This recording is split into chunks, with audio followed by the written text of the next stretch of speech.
Vincent. Hi. Wait, hold on. What's going on? Hold on one second.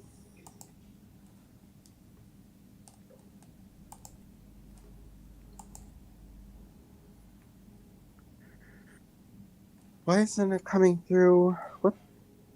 What's going on here? Hold on. Why can't I talk to you through my headset? One second.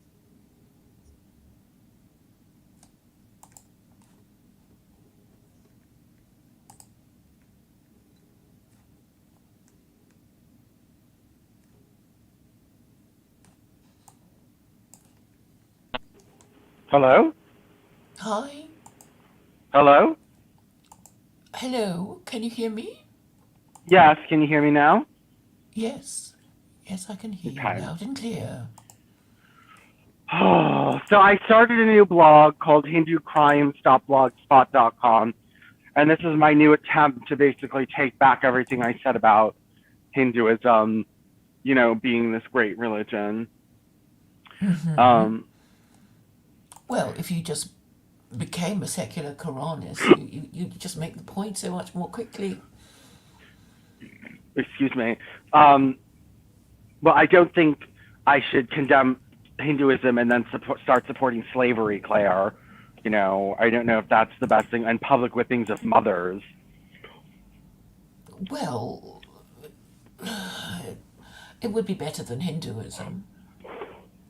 I don't know if everyone would agree with that, but Oh, of course they wouldn't, but it's not like you ever cared that people didn't agree with you. It's a principle of the thing.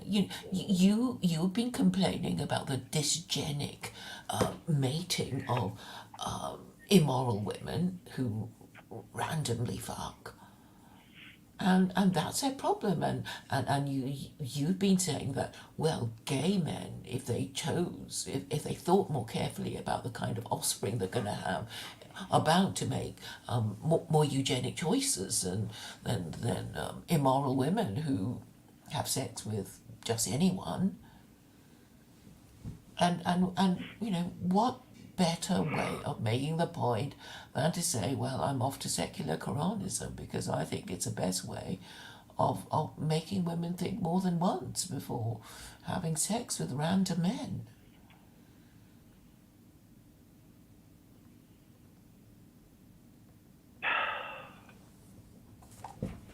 It's you're just just, it's too sensible for you, isn't it? no. It's You just a want some hetero. mumbo jumbo. No, I don't want mumbo jumbo. I'm the one who's anti mumbo jumbo. But what I'm saying is that the problem is, I mean, just by your very nature, heterosexuals mess everything up. Like, yes, like you can't live in freedom, and the women can't live in freedom because, I wrote that article about as soon as they get freedom, they just, run into Islam, and that women, the thing is that I wrote all those laws in the Quran that are anti-woman. No man would ever accept that. No man would ever like read that list of rules for men if it was in regards to men and say, "Oh yes, this seems like a lovely religion to me." Like no man would ever tolerate that. It's only a woman that would read that and say, "Oh gee, yes, this is what I'm looking for." Well, the problem will be that, okay, I don't think anybody willingly says, "Ooh, let's have all these rules that will stop us having fun." I don't think that people do that thinking they're going to have a great party. It's always because something terrible has happened, and people think, well, there should have been a law against X, Y, and Z, and A, B, and C, and then that's when they collectively agree that reluctantly that things can't go on anymore in the way it was, and people just have to agree to a minimum of laws. Yes, I know, but no man would accept a law that made his testimony half the worth that of a woman, that said he needed four women Oh, I to don't witness. think women were consulted. I know, but no man would tolerate the fact that he needs four witnesses to his rape in order for a rapist, female rapist, to be put in jail, or that he gets half inheritance, or that he can be beat, or any of that stuff. No man would No, ever no, of tolerate. course they did not. They never asked the women at all.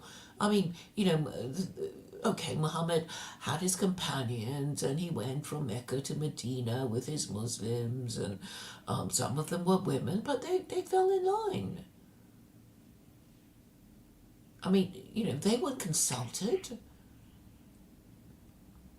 But anyway, the men agreed, and that's the main thing. I mean, it's really about the men getting together to say, right, we've got to change the rules, and obviously, if we change the rules, we have to follow them too. And what You're was going to missing be? you're missing the point. The point is that women cannot be trusted because if they submit to inequality, too readily. And the fact that I wrote that article and I said the fact that women are the ones converting to Islam is not that big of a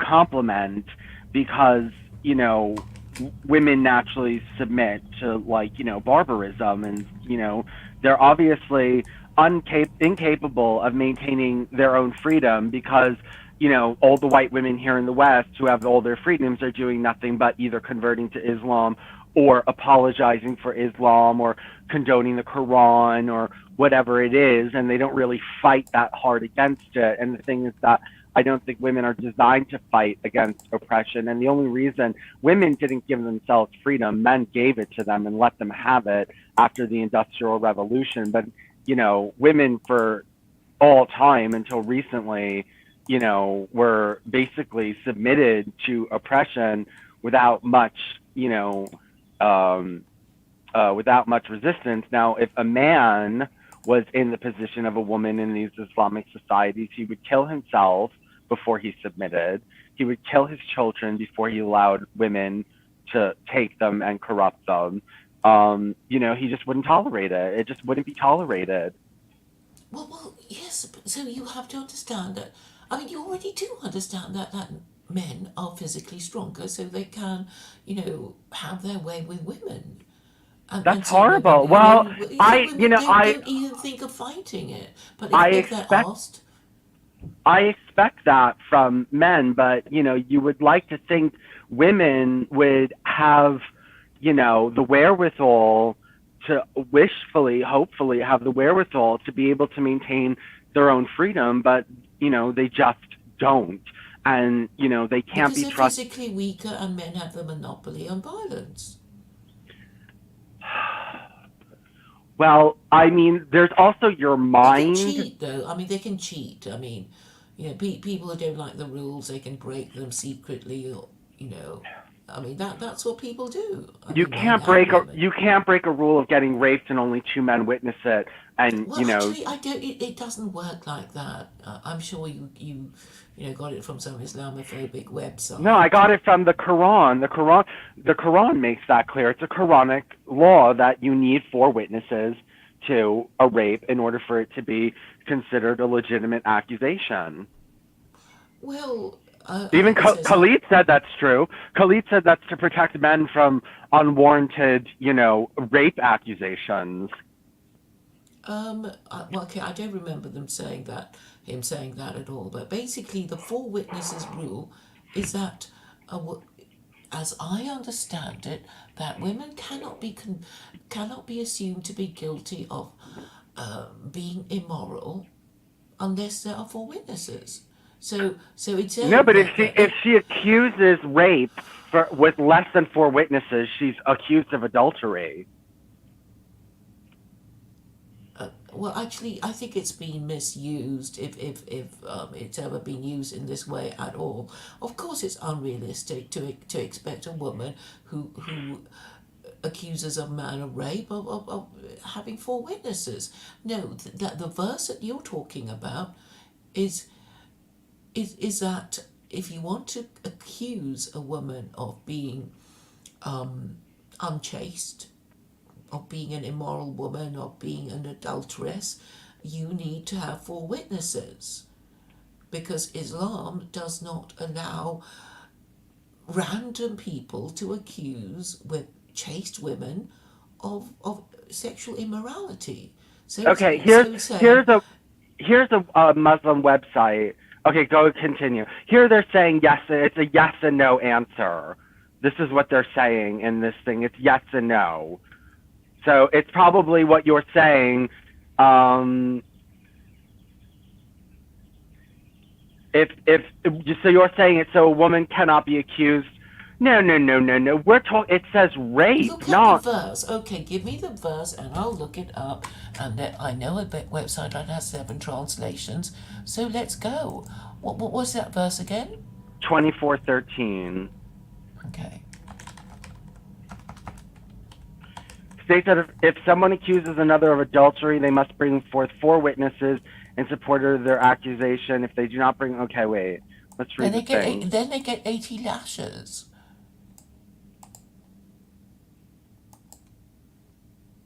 Wait, hold on.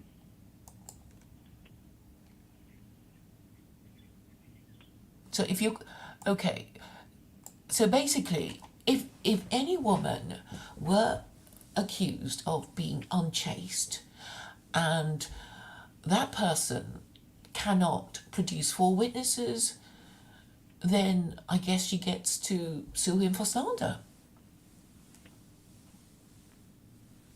So that would stop people from randomly accusing women and ruining their reputations. Yeah, but it's not just for the woman; it's also for the man. A man, if she says it was not consensual, she needs 4 witnesses to say it was not consensual. Well, okay, this is what this is how I believe a woman going to reporting rape would have to endure under an Islamic system, which actually was also the case in Britain. So a woman gets raped, she goes to the police, and the policeman would say, do you have any witnesses? Is it just your word against the accused? And she would have to say, well, I mean, or so and so saw, my state of distress, or hurt me. Then she would have to say something. It can't just be, well, I say he did it, and that's it. He's going to prison.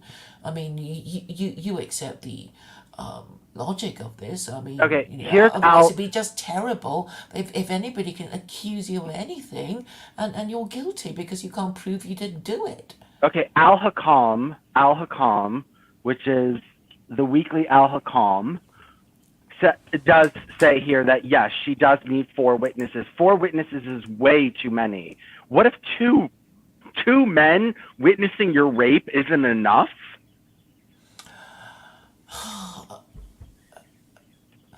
There is a verse in the Torah, Deuteronomy, I think it's 19:15, and it also says that the testimony of just 1 witness is not enough. 2 or 3 are required.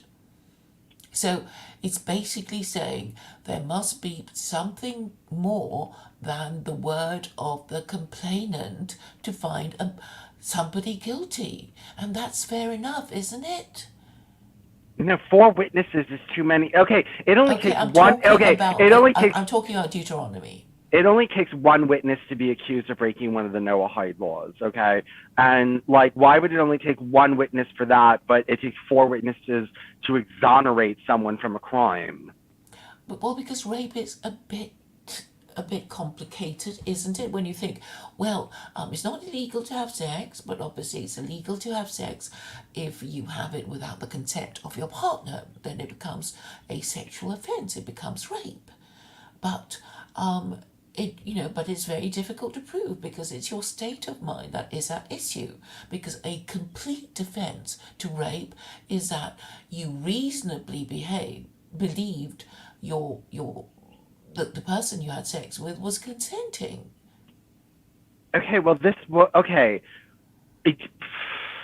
If 2 men witness a rape, a bloody, vicious rape, and the woman is saying no, no, no, that's not enough to convict. Well, I'm sure it would be enough.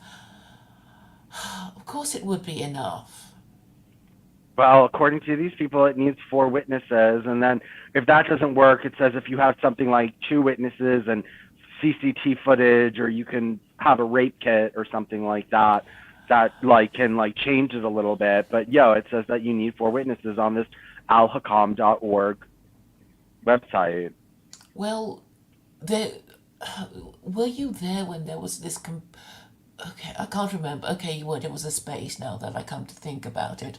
So basically, this woman was complaining that about the story in Dubai, where this Norwegian woman complained of rape, and she was thrown in prison for complaining about rape, and wasn't it outrageous and everything, but what I think happened was that this woman, this Norwegian woman who complained of rape, was complaining about rape in a hotel, and I think what happened was that she was asked if she knew that the person that she accused him of, she accused of raping her, and she probably said yes. And then it was like, well, and then the next question was, well, are you married to him? And she must have said no. And then they said, well, you're a sex offender. You've just admitted it. You had sex with a man, not your husband. Therefore, Yeah, but she said she was raped. It was rape. It wasn't. yes, but she also said that she has had sex with this man before. Okay, but that doesn't. So that So, doesn't so, change the. so basically, under Islamism, don't even think of complaining about date rape. You know, Well, date. What do you mean? Don't even think about complaining about yes, date rape? because the whole idea is that if you in a culture of sex, casual sex, a woman will often get confused about whether she was consenting or wasn't, and it will be very difficult to prove. It will be because, oh, I was drunk, I just fell into a bed, I don't know whose bed it was, and then then I found, I woke to find out he was having sex with me, and I couldn't, and then I fell asleep again because I was, all kinds of silly things you hear about now. Okay, date rape is a real thing, but heterosexual non-whites are not really going to understand that. And I think white society would say if a woman is date raped, it counts as rape, and Yes, yes, yes, I know it still counts as rape technically, but I mean, the argument would be that woman is a kind of. Okay, once upon a time, even in the West, there was this idea of the sexual history of a woman before her testimony will be treated with credibility. Because, if you look at it, a prostitute complaining about being raped will be treated as less credible than a schoolgirl. Yes? say it Okay, we're again. talking What? about two extremes. We're talking about the credibility of the witness complaining about rape.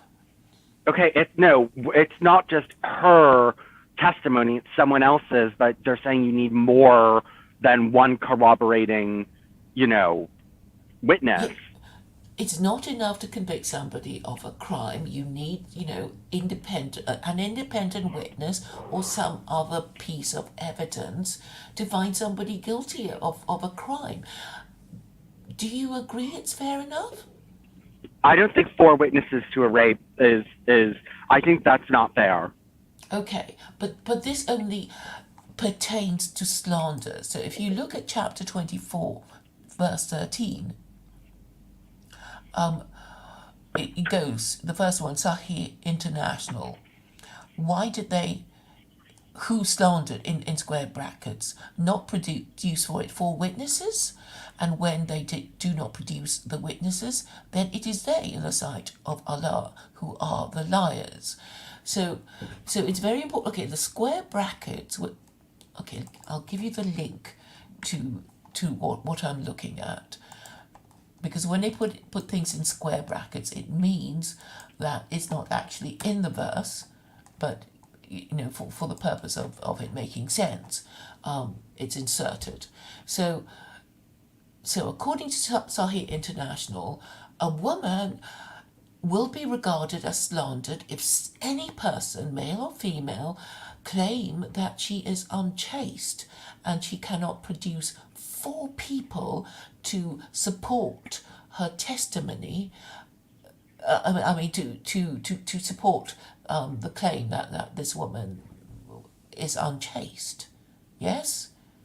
Unchaste.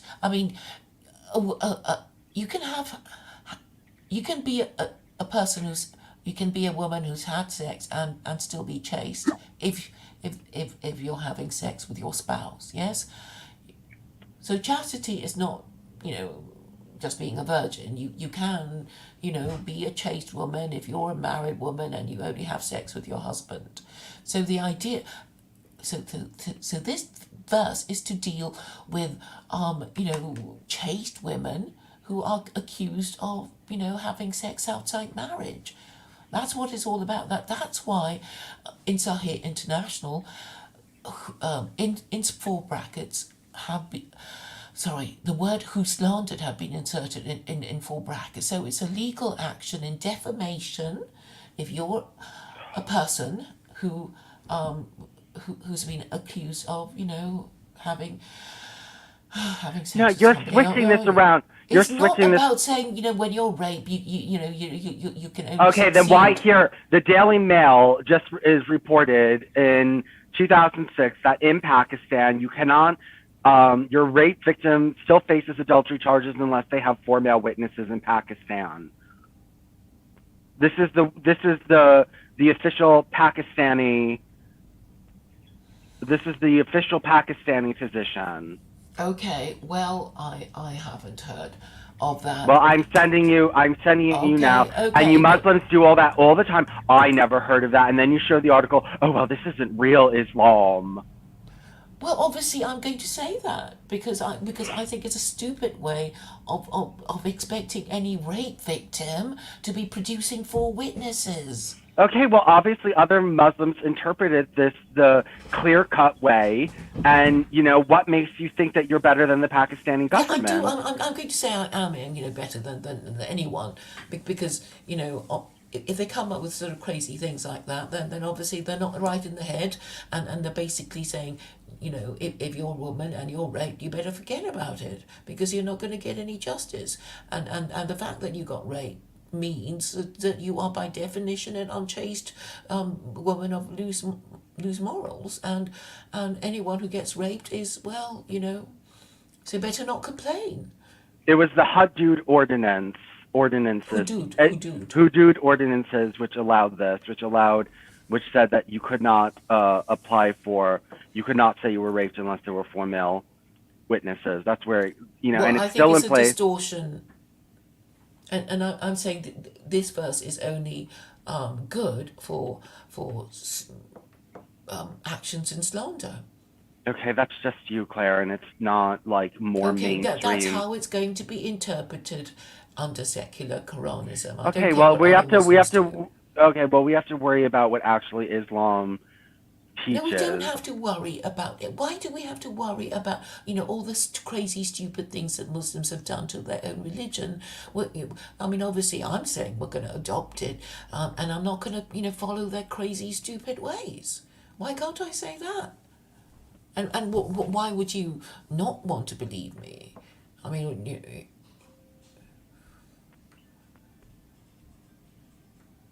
why can't we interpret it in a sensible way that doesn't cause injustice and incredulity Okay, and make Muslims sound stupid and cruel? okay, here, this is from Muslim Girl. This looks like some Muslim, it's called muslimgirl.com. And unless she's lying, which she's Muslim, and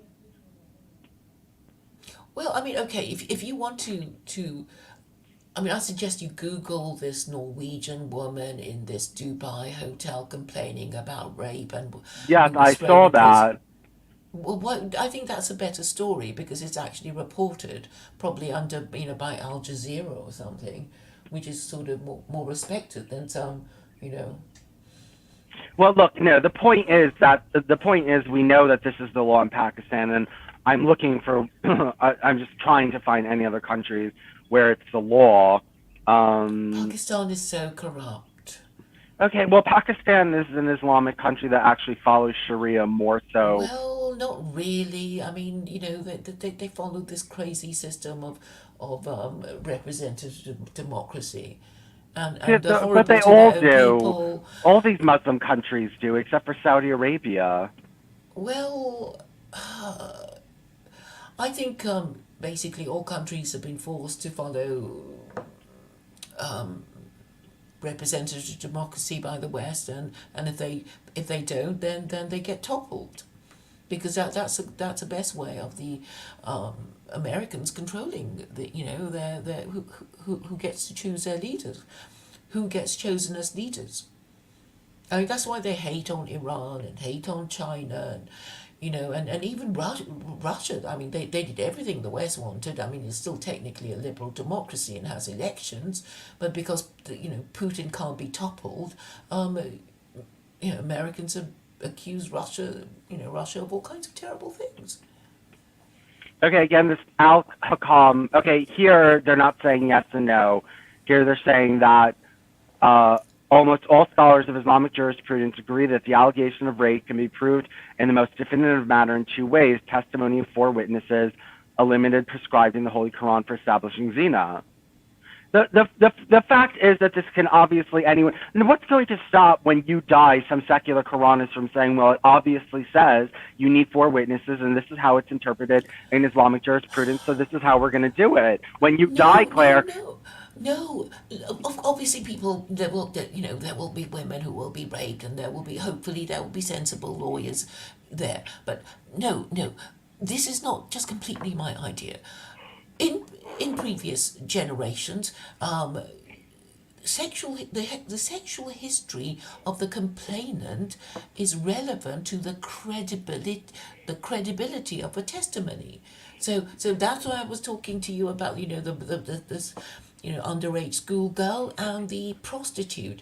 So if it's a prostitute complaining about being raped, somebody might well think, well, it's just a customer, a client who ran off without paying, and No, yeah, I know that this is barbaric. You're so barbaric that if she's a prostitute, she doesn't have the right to, claim to be raped. Unless she actually, it wasn't such a case. So, but anyway. Well, okay, and what if one of the other witnesses, girls in the brothel, saw her get raped? Then obviously it was rape. Okay, well, not according to a certain degree of Islamic jurisprudence. No, it wasn't. Okay, but I'm going to give the most sensible interpretation of it, right? I know, but you're not going to be around forever. You're not going to be around forever. Well, I mean, well, nobody's around forever, but we can establish legal traditions, can't we? Well, Claire, I don't know how much authority you're going to have, especially since you want secular Quranism to turn into Islam. So then, Muslims are going to start veering it towards Islam. Yes, and you guys can fight it and control the interpretation. Stop being so helpless and say, "Oh, and No, I don't want. everything is done for us." We're just not going to do it. It's like, of course, dangerous. This is dangerous, Claire. That it could even be interpreted that way. No, it can't. I've told you why. It's just ridiculous. I mean, it's so obviously unfair that nobody is going to say, well, if my mother were raped or my daughter or sister were raped, yes, of course, there'd be four witnesses to see it happen, and come on. They're not crazy. Okay, well, it happens in Islamic countries today, so I don't know why you're acting like this isn't some kind of form of mainstream Islamic jurisprudence. No, because I've never heard. Okay, you're going to say, oh, you just because you've never heard of it. But why don't we just concentrate on that Al Jazeera report about this Norwegian woman in a hotel bedroom in Dubai? Okay, just because she had sex with someone who wasn't her husband doesn't mean that she wasn't raped. But I mean, there's a difference. There's a difference between 0 witnesses and 1 or 2 witnesses, or a witness who's a woman. I mean, obviously, over the centuries, chauvinistic Muslim men have interpreted these verses in a way that would suit them, yes? You know, they're just going to say to women, if your daughter, if you are our daughters and or sisters, we don't want to know you've been raped. You know, you might as well be dead to us. I mean, we just don't care. So if you know, don't even think of complaining because it'll just disgrace, you know, the head of the family and you know anyone associated with it. So if you're unfortunate enough to get raped, don't complain. And Okay, here the Guardian says raped Pakistani mother to be stoned to death. Okay, she was raped and she's stoned to death in Pakistan. Okay, I can explain the mentality of this. I suppose they think, oh, you know, there's my daughter. She's been raped. She's no good to me. There's no point, you know, even having her in the house because she'll be a disgrace and nobody will marry her and she'll just be with me forever and I'll have to pay for her and feed her and she might as well be dead. So, well, I mean that's how they think, yeah. But it doesn't say that in the Quran. She's if she accuses if you bring forth an accusation of rape with no witnesses, you're accused of adultery. Well, it doesn't say that anywhere in the Quran. So if these Muslims want to twist it in that way, well, Well, I I mean don't that. know what that thing if there's not four witnesses to the crime, then no crime took place. You know, and rape is considered a form of adultery. So if you're accusing someone of rape, you're accusing them of a form of adultery. No, I mean, okay, the man raping the woman would be committing adultery if he's already married. Yes, that's how it works. Well, I don't know if it's the same as under Islam is under Noahide, but a married man is allowed to sleep with an unmarried woman if he chooses to. I don't know if it's the same as in Islam.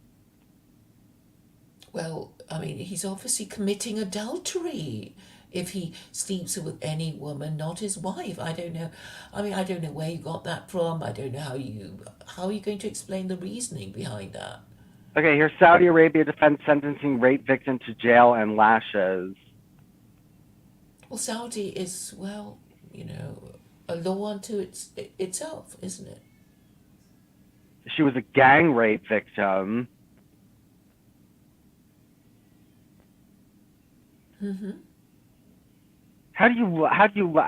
Okay, how did they even know she was a gang rape victim? I mean, what? I don't know. You're just throwing random facts at me and expecting me to know the answer. I don't know the answer. I don't know Okay, what. well, I mean, this is in Why don't you just read me the story so I the can say? Jerusalem Post. So I'm not reading the whole story, but I'm looking at the articles. But this is in the Jerusalem Post. Okay, everyone's calling it barbaric. Human Rights Watch, not only sends victims of sexual violence the message that they should not press charges, but in effect offer protection and impunity to the perpetrators. So she was sentenced because she pressed charges without the witnesses, right? So, I mean, it's happening in the Islamic world, and you just try to sweep this under the rug and say, oh, we'll never interpret it that way, when mainstream Islamic jurisprudence does interpret it that way. Can I have a link to that story, please? Yes. I have to send it to you in Telegram because I'm not on my computer. I sent it to you. Yeah. And then no story's ever good enough for you people. No, everything is fake. Everything is a one-off. Everything is, oh, they're doing it wrong. Nobody, according Yeah, to but people. I am going to be saying that. It's not like I'm shy of saying that. Okay, she got 200 lashes. She was 19 years old. She is a Shiite Muslim woman, and I guess the Sunnis in Saudi are mean to Shiites. So, she violated the rigid. I guess she didn't stay within her female group and was friendly with a man. It says she was raped, not friendly with men. It says she was gang Okay, raped. so Okay, but I mean, like Saudi, you don't expect justice from Saudi. You Okay, but they're know, following Islamic law. She was raped by 7 men, 3 of whom also attacked her friend. I mean, I have a hard time believing that both Islam and Pakistan do this, and Qatar does it. There was that famous case of, I think, the Australian woman who got raped, and she didn't have witnesses to it, and she got thrown in jail, and it was this big, huge, thing. And so they do it. So that's 3 countries. I think that was in Qatar. Qatar, Australian woman put in jail for female rape. World Cup official faces lashes. Yes? Wait, hold on. I'm looking for the one. Search. Okay, here. Shocking woman in Qatar reports rape, faces 7 years in jail and 100 lashes for extramarital sex. Here, I'll send you this. So that's 3 countries where if you accuse someone of rape without 4 witnesses, you're lashed and sent to prison. Are we How, talking about this woman called... I sent it to you in Is she the Telegram. female World Cup official? No, I sent you to the thing in Telegram. It was a woman who, if this is the same story, unless there's another story that's similar, there was a woman, I thought she was from Australia, but I don't know, I didn't read that article, but there was a woman from a foreign country, she was white, and she went and she was raped, and she reported it, and she was sent to jail. Yeah, okay, I haven't absorbed the legal reasoning. Okay, the attacker alleged that the victim was his girlfriend. Okay, you can't throw someone in jail for reporting and accusing someone of rape. So if a woman gets raped in a room by herself, she can't even report it or face jail time. Is that This is how it works. This is how it works. Look, this is how it works. The standard line of questioning, to the complainant would be this: Do you know do you know the accused? And she would have to say yes. What is your relation with him? She would say, my boyfriend, right? Yes. And then the next question would, have you previously had sex with him? And she would have to say yes. And then it's like, yeah, you're going to get 100 lashes. And then we'll see about, Okay, well, what if it was the first time? And what if it was like that Pakistani mother who got raped? I mean, she was a mother. I don't know if she was necessarily... And who cares if they were sleeping? Claire, you're so fucking, barbaric and dark. It's horrible. No, I'm trying to explain to you the legal basis of these judgments. I have to explain it to you. So a woman who accuses a man of rape, a single man, her boyfriend raped. My boyfriend raped me. Just for saying that, she's sent to jail. Just for making the accusation. No, you're not listening. The first question: do you know the accused? Then the answer would be yes. Okay, you're using a Have special you had case. sex with the accused before? And I guess when she says yes, then she would be, because she had to confess in order to explain the situation. Well, if she had not been raped, still, if she didn't have 4 witnesses, she would be sentenced. You're using a special case where they've had sex with the man before, but now if she had not had sex with the man before, she would get the same punishment. She wouldn't. She wouldn't. So it's she jumped out of the bushes at me. Okay, and if she accuses it, what the Quran says, if she makes the accusation that she had never, if she makes an accusation, even if it's not her boyfriend, if she makes the accusation without 4 witnesses, she is guilty of a crime. She is guilty of... that would be, that of course not. Well, under these Islamic laws, it is. And oh, and Well, who? So different countries now you're interpret it in making a different excuses way. because she had a boyfriend, and so now she can't accuse anyone of rape. And if she does, In the she's same way that a wife could not accuse her husband of marital rape until fairly recently in the UK. Right? It was only in the 1990s when the principle was conceded that marital rape was possible. yeah, I know. So it should be the same in Islam as well, and we don't want to change those laws. Well, I have a way of dealing with that. So, but maybe we don't want to talk about marital rape. We want to talk rape, or are we talking about date rape? We're talking about, okay, so you always say, well, under secular Quranism, we're not talking about secular Quranism, we're talking about Islam, and to bring forth an accusation of rape without evidence is a crime. No, it's okay. Let's not talk about secular. The only way I can imagine you then putting you in prison was when you said you're complaining about this guy who raped you. You say raped you, and it's like, well, how do you know him? Do you know him? Did he, Okay, jump out? okay, Claire. Women are going to follow what you say. This is exactly what women want. Women want to be able to be raped by their boyfriend and then have to go to jail for saying he raped me. And like, I can't help women. This is, I mean, you're a woman. This Yes, is a this is different what. scenario. Okay, a different scenario. I'm sure you'll find this equally shocking. But okay, you never had sex with him, but you are caught, in a courtship position, and then he rapes you. You're the woman, and you complain. You have the option. A woman has the option of marrying her rapist if she wishes, or or condemning him to death. So this is the Jewish law. I mean, I remember, so Rabbi Mizrahi has been saying this about the rationale behind it, because she was saying, yes, I mean, sometimes men do lose control, and it might be a courtship situation, and the woman has the option of marrying her rapist if she wishes.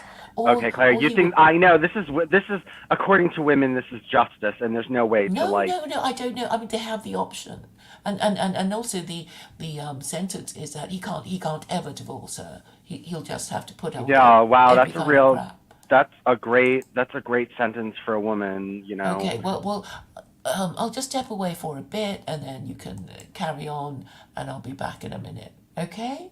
Okay. This, like, I can't get through to people.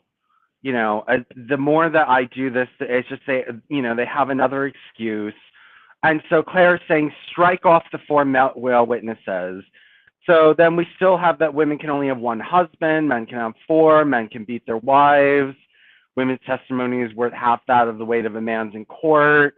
A female inherits half of what a male heir inherits.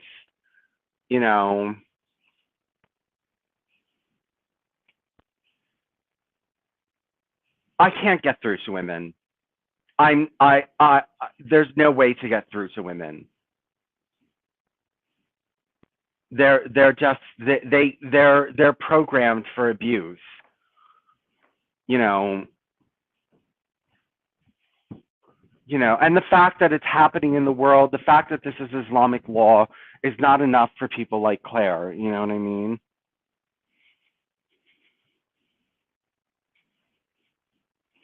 Okay, white Muslim woman, if you're saying that it doesn't stand for rape, so then why are these women being sentenced to jail for rape in Qatar and Saudi Arabia and Pakistan? And all you fucking Muslims ever say, that's not real Islam. They're not doing it right. Obviously, there's something wrong with your fucking holy books if people can interpret it this way.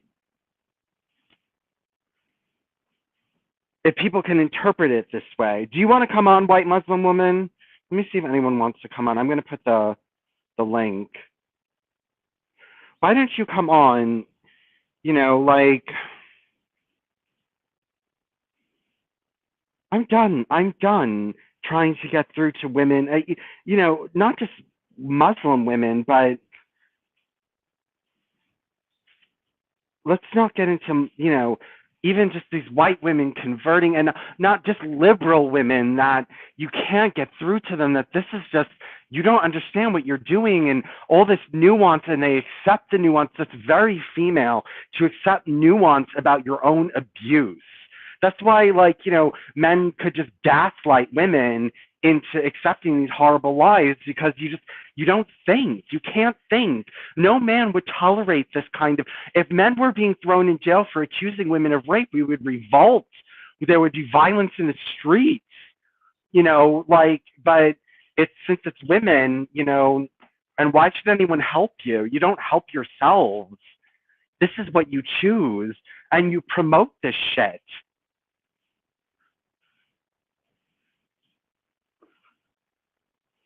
I've come to see, I never used to be a misogynist, but I can see that women are the problem because you submit. The fact that I have to fight with a woman, and the fact that in Qatar, Saudi Arabia, and Pakistan, women are being sentenced to death for rape and jail for rape, for being raped. And it's just not enough for you to say that obviously these laws are written too crudely, and they can be interpreted in so many ways that are incorrect, and maybe we need something better, and maybe this Quran is dangerous for us, but it'll never get through to your head, not even to, liberal women. It's not going to get through to them. It'll never get through to them. They're just going to tolerate Islam until it takes over.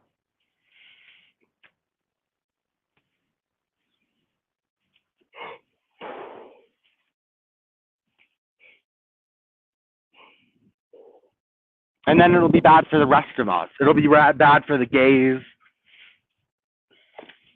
Let me tell you something. The people when those Muslims got the gay classes shut down in England, it wasn't gay men. That wasn't the fault of gay men. That was the fault of women. And, liberal straight men.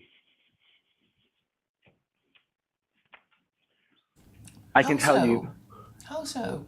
Well, because gay men, are uppity and get really nasty and, fought for what they had. It wasn't just handed to us. And, there was more opposition to us than even women's rights, and we fought for it. And I am upset that, even this capitulation like that is just too many women in politics. Just men don't tolerate these kinds of things. You complain about the matriarchy. The matriarchy is what's helping Islam get in. Matriarchy is the entrance for Islam.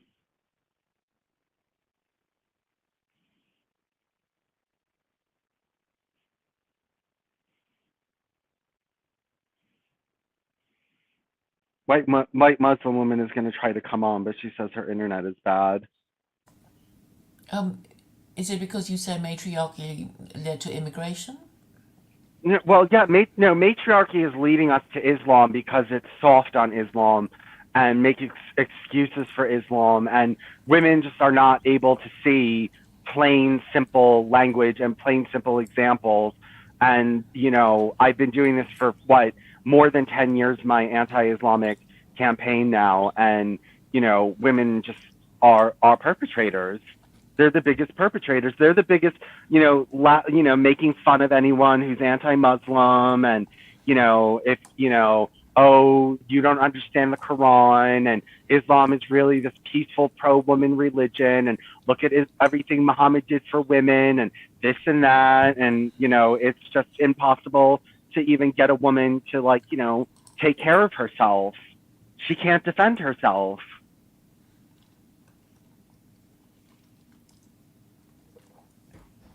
So you agree that most of them are a bit stupid? Well, now I do. Yes, it took me all this time. And I'm also starting to realize that even though all my idols are women, they were very odd women. They were not normal women. They were just really one-off, odd. And I think they were more masculine.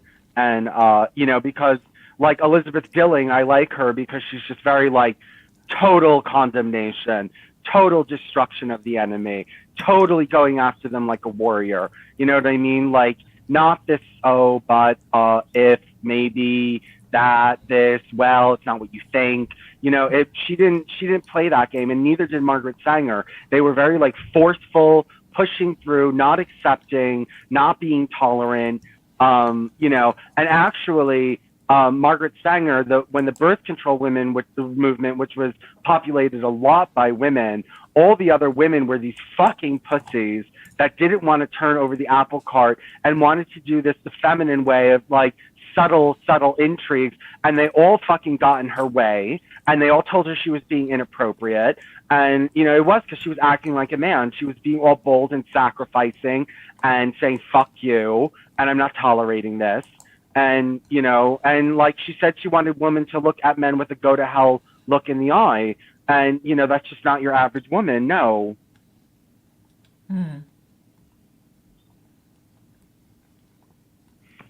You know, I just, you know, okay, then, you know, obviously, Claire, you want to live under these kinds of rules. No. I'm just trying to explain to you that it is important that, you know, women understand what brutes men are, and they should be wary of them. And if they consort with them too much, they will end up getting raped, particularly if they're young and attractive. Not that, you know, men are that fussy. And you know, and these laws kind of emphasize the difference and the danger. Because if you're saying, oh, everybody can just sort of, you know, run around naked together, you're actually putting women in more danger because they'll think, oh, it's okay, and then they get raped. Okay, well, if she gets raped in the West, and I mean, if there's a witness to her rape, then even if it's a woman witness, even if it's a child witness, what if your 12-year-old child's daughter witnesses your rape? Like, that's not good enough? Well, that's such a horrible thing. Like you calling a child witness. Yeah, well, yes, call the child witness if you've been raped. I mean, the child's already traumatized, and like, Yeah, what do you and think? then the prosecution will tear the evidence apart, right? What kind of human beings besides Muslims would bring a 12-year-old girl up who said she saw her mother get raped and tear her apart? Well, because if they are the defense lawyer wanting to get the Okay, client but they would just tear her apart until, even if it was true, a Muslim man would just tear her apart until, you know, they found some way to, you know, cover her, you know, credibility, because I don't know, whatever, maybe she still likes holding her teddy bear, and so therefore she, you know, is not what's it called, competent, you know, to be a witness. Children are You know, consulted. under Jewish law, women are not even allowed to bear witness for anything, not just loan agreements or whatever. They can't even testify. Okay, I know. Then you say there's something worse, and you know, this is worse than modern liberal democracy. And then you say, well, oh, you could have it so much worse than this. You could be under Torah law or Noahide law. You know, you know. Oh, she needs a link. Hold on.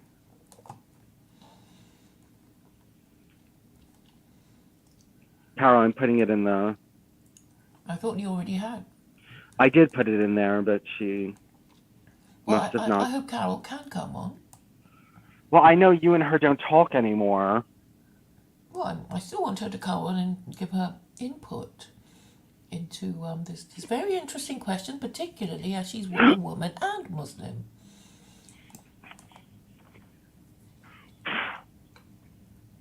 I mean, you know, hard cases always make bad law, but I mean, do you remember Rouge? He was saying, let's make it legal for women to be raped if they enter the threshold of the man who rapes her.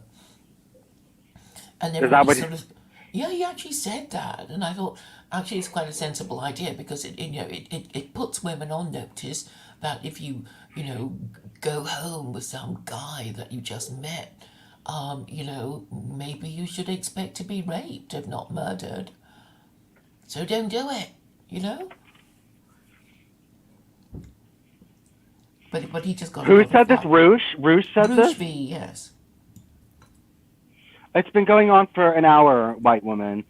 Yeah, I know, and that sounds like a good idea to you, and I think that most Muslims would think that that's not the most unreasonable law.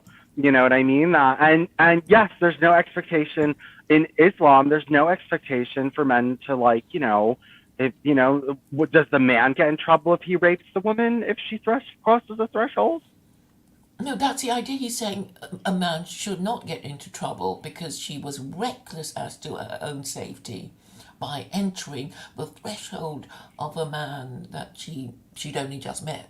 Obviously. Yes, this is Muslim and woman thinking. This is dark brown Well, people Rush is and not Muslim. well, he's Iranian or whatever he is, Armenian or wherever he's from, and fine, he's not Muslim, but I mean it's that same kind of you know you know most people, white people in the West, grew out of this kind of stuff, and the other races didn't, and unless they were forced to and chastised into evolving because of us by making them feel bad about what they were doing, but it's their natural state, and if you just leave them to their natural state, this is what it's going to be. And Do gay men sort of get themselves into positions where they might get raped? well, they do it all the time, but we don't really rape each other like that. We don't.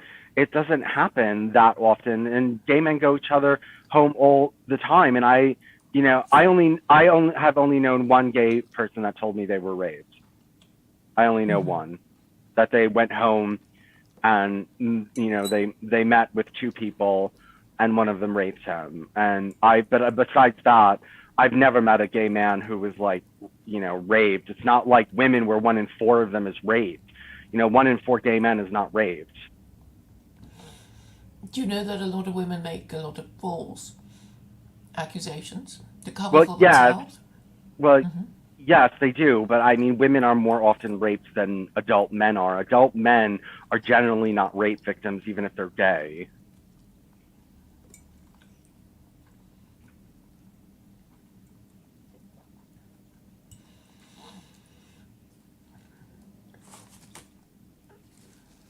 It just doesn't happen. We don't need to worry about these things, which is what No, I it's just something say. David Starkey said, and he's gay. He's this historian, and he was saying that gay men often get themselves into positions where they might think of complaining about rape. Well, they never do. I mean, if why aren't there like rape hotlines for gay men, and why is it just like? And the thing is that a gay man is not going to another man's house to play around and like pretend he doesn't want to have sex. I mean, gay men go to each other's houses to fuck. I mean, it's just like they're hardly hanging out unless they're doing that, and it's harder to rape a man. I mean, you're both the same size, and generally, and men are more aggressive and more likely to like be firm with a no and fight back, and probably are less likely to be fucking embarrassed about it and not report it. So I mean, it's harder to rape a man than it is to rape a woman.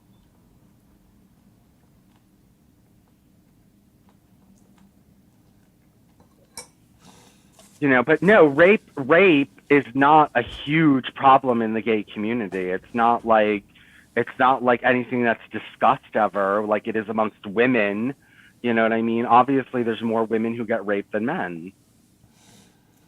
But I don't want it so that if a gay man crosses another gay man's threshold and he gets raped, there's nothing he can do about it. I don't want that. But I suppose even if the man were raped, he probably wouldn't think of complaining because he wouldn't, be taken seriously. Yes, I mean that's usually what operates on the mind of the victim. That I won't be believed. I can take the thing to court, and then Okay, yeah, Clay, you're trying to say that there's this whole secret gay rape wave that none of us are aware of or talk about, and that gay men are like somehow uniquely programmed not to discuss their mass rape. Like, I'm just not buying that. I'm not buying that, like, it's just so hidden and all these gay men are getting raped more than women and we have a rape problem. And so, somehow that, justifies all of this. I suppose what people are trying to say is that the only kind of rape that should count is stranger rape.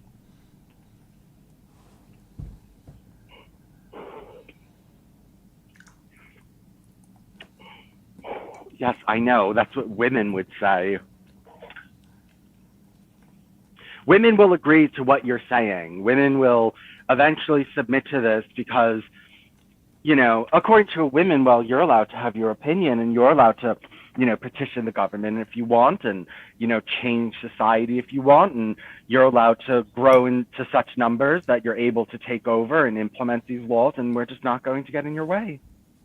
Well, Whoopi Goldberg said, well, a few things that got her into trouble, I suppose. About rape? Yeah, she was saying, is it rape or date rape?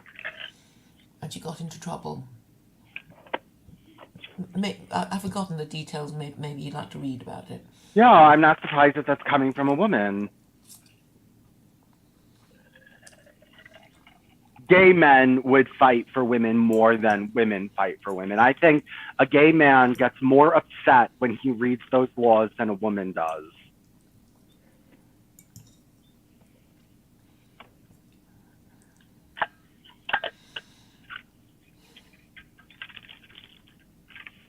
I used to get upset for women. I don't get upset for them anymore. Now I just see that they're just she-wolves and witches.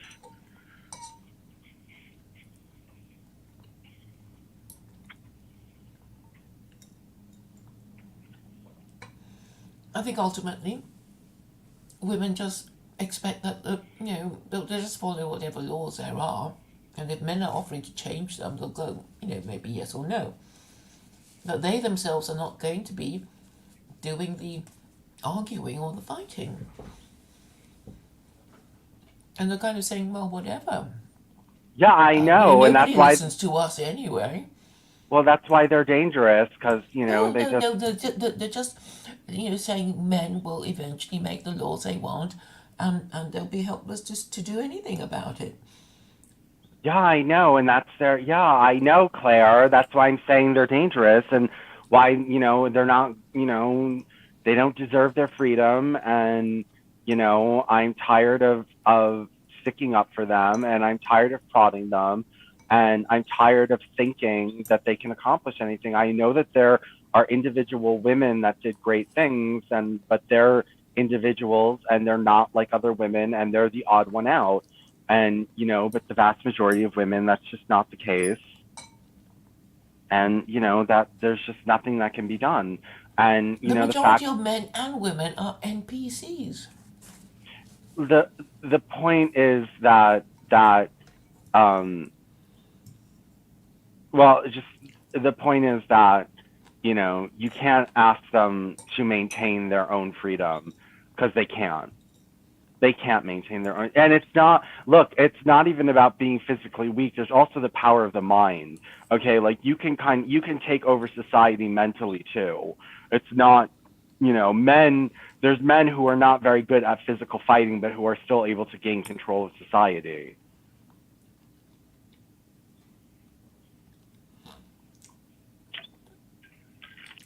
With their leadership skills, you mean? Well, with just their tenacity, and also I think their lack of willingness to deal with bullshit. I think if we were all women, then we would never have rebelled against the taxes here in America. There would be no America, because the women would just have subjected themselves to British rule and said, oh, well, there's nothing we can do, and this is the best for us, and blah, blah, blah, and, it's just, that's it. Mm-hmm. It's a question of leadership.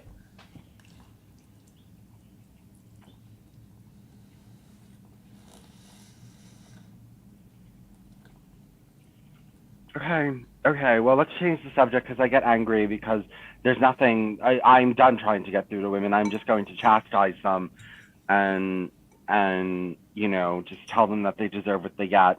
And they're the agents of Islam. They're the agents of Hinduism.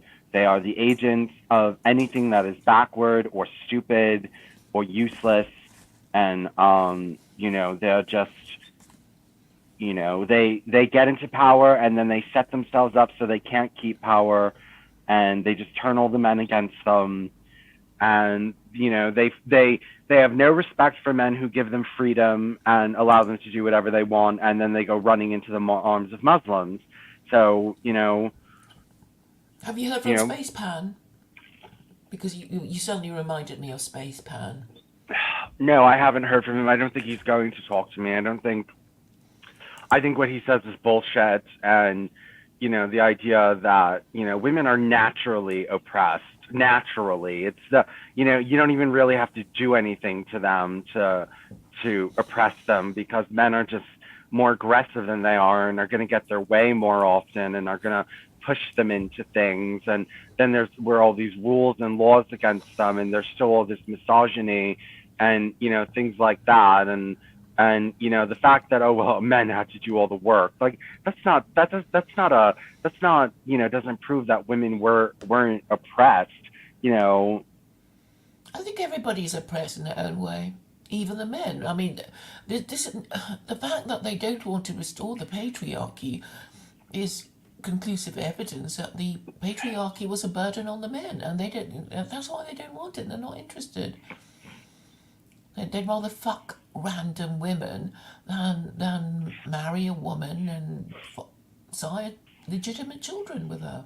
Okay, white Muslim woman says rape is a crime, and no matter where you are, a crime has to be proved in court. But you will never be able to take away that in Qatar, in Saudi Arabia, and Pakistan, this law is interpreted that if you accuse a man of rape without 4 witnesses, you are, as a woman, punished. And that's more like you and Claire and every single Muslim who has no legal position anywhere on earth are going to criticize these legal jurists who are in charge of the governments that are implementing these laws this way. And why aren't the people in Pakistan revolting against this if it's so un-Islamic, if it's such an egregious crime? How did it even get in there in the first place? And why aren't there mass revolts against it? I suppose they don't think anything they say or do will work, and I mean, No, it's not trying. They don't want to change it. White Muslim women, are you not getting the link? I posted it twice. I did post the link twice. Wait, do I have, what is her email? Wait, hold on. Do I have her email?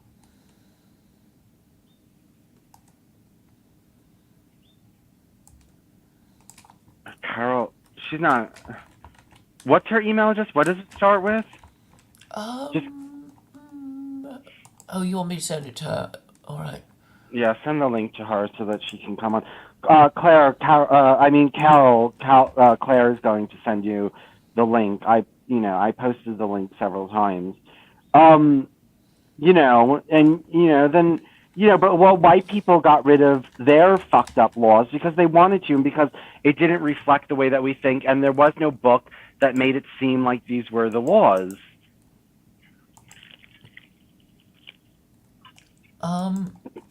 Sorry, can you say that again?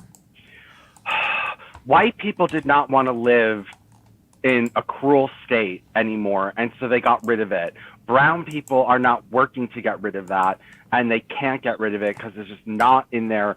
They're not outraged enough, and also white people didn't have a book that made it seem like these were the laws of rape, and so we didn't have any problem of misinterpretations or improper understanding or any of these kinds of things.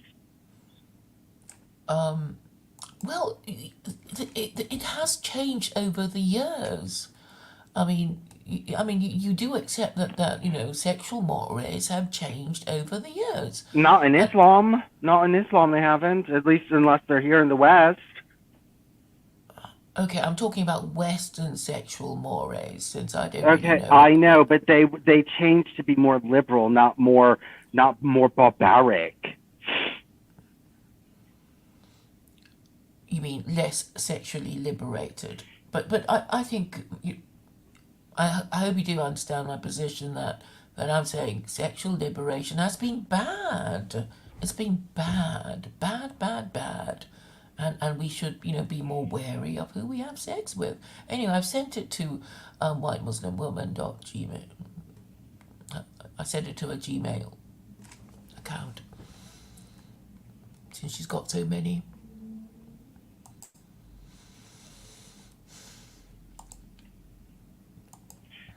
Yeah, But I mean, yeah. she's right in saying it has to be proven in court, and then we have Okay, to. well, I know, but but just simply the accusation will get you jailed if you don't have the witnesses. If you don't have the witnesses, you cannot make the accusation. I suppose that's the idea. Yeah, well, that's fucked up. Well, they're saying don't waste the court's time.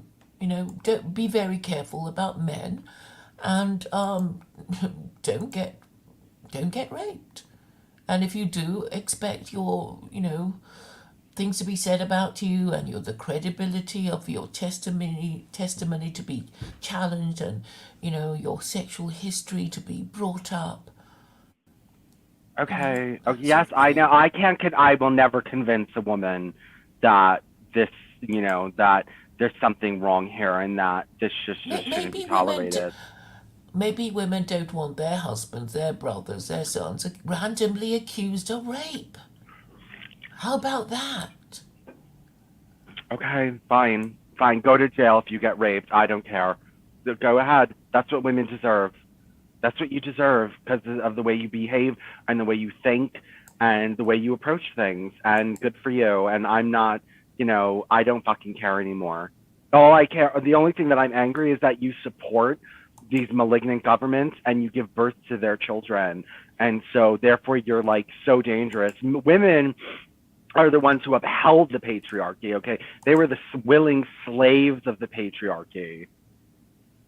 Not really. There will be men who want to protect the patriarchy, and will be No, the there will be women were the women who are slaves. happy being The wives and mothers, and women who want to screw around. I don't see how you can make these ridiculous generalizations and say they're all like that.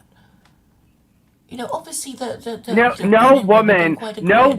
no white liberal woman in the West is going on and on about the Quran.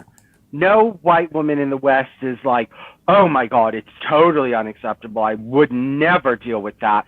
It's, oh, but, and well, maybe she shouldn't have been there, and, blah, blah, blah, blah, blah, blah, blah. And, all,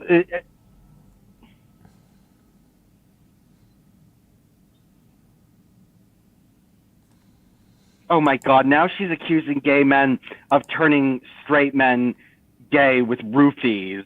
This shit doesn't happen, and you can't force a straight man to go. Why is a straight man hanging out with a gay man and drinking alcohol? She's accusing that we like pry them with alcohol. Why is he hanging out alone with a gay man drinking? What kind of straight man does that? And like what no. This if he's there, he was looking for something in the first place, getting drunk with a gay man to the point that he can't maintain his composure anymore and he has sex, and then it's our fault. Um, I don't get why Carol says. Okay, I don't see the relevance of going to cosmetology school. What's she talking about? She went to cosmetology school and she's saying that the gay men would sit around and talk about how they use roofies and alcohol to get straight men to sleep with them. Oh. I've never heard of this fucking shit. And the gay men roofies with straight men. You would get the shit beat out of you. That straight man would come back and beat the shit out of you as soon as he got off those drugs. If you drugged Well, he him, might be too embarrassed. he would beat the shit out of you. He would come and beat the shit out of you. If a man gets raped, he's not a woman. He's going to do something about it, especially if it's a gay rape or if you tricked him.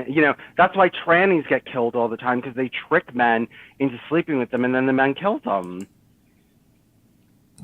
Yeah, but I suppose some of the man would think, okay, I can understand the anger, I guess. Well, yeah, but I mean, the thing is that, there is no mass movement of gay men roofing, first of all, how do we even get them in a position that we're giving them roofies? It's not gonna. First of all, what are you gonna do? Do it at a bar and then drag a man who can't walk and move home to your house? Like, how are you gonna get him into the cab, drag him up the stairs? Obviously they're not drugging them in bars. So obviously the straight man had to come over to a gay man's house alone, agree to drink, and then this idea that, gay men are running around putting roofies in the drinks is absurd. And, obviously that straight man was looking for something, and, you just don't, if you don't want to, have sex with a gay man, don't be alone with him and get blackout drunk, the two of you, to the point you don't know what's going on anymore. Like, just don't do that. Yeah, that makes sense.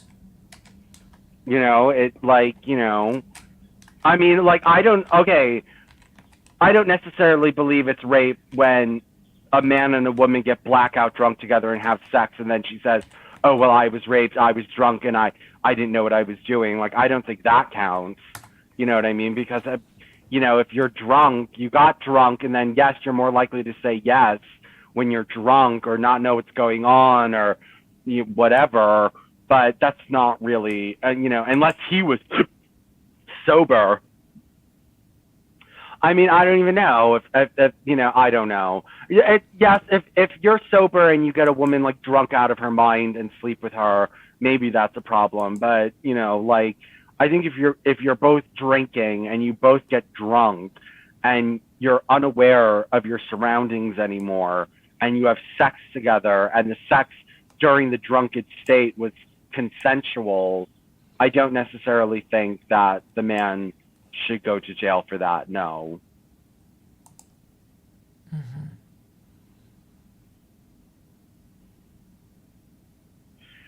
I don't think he should go to jail for that. I mean, when drugs and alcohol are involved, it's a little bit different of a story. Well, Carol reminds you that the suffrage movement was started by women. That's because, the first women suffragists were men. The first people who advocated for women being free were men. They were educated, they were intelligent, and they felt bad for the women after the Industrial Revolution started coming in, and life got easier. A woman could work in a factory. A woman, it wasn't back-breaking farm labor anymore.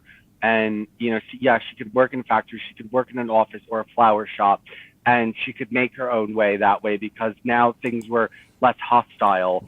And men were saying, okay, well, maybe we want to give these women some freedom. And it was the men who gave them the freedom.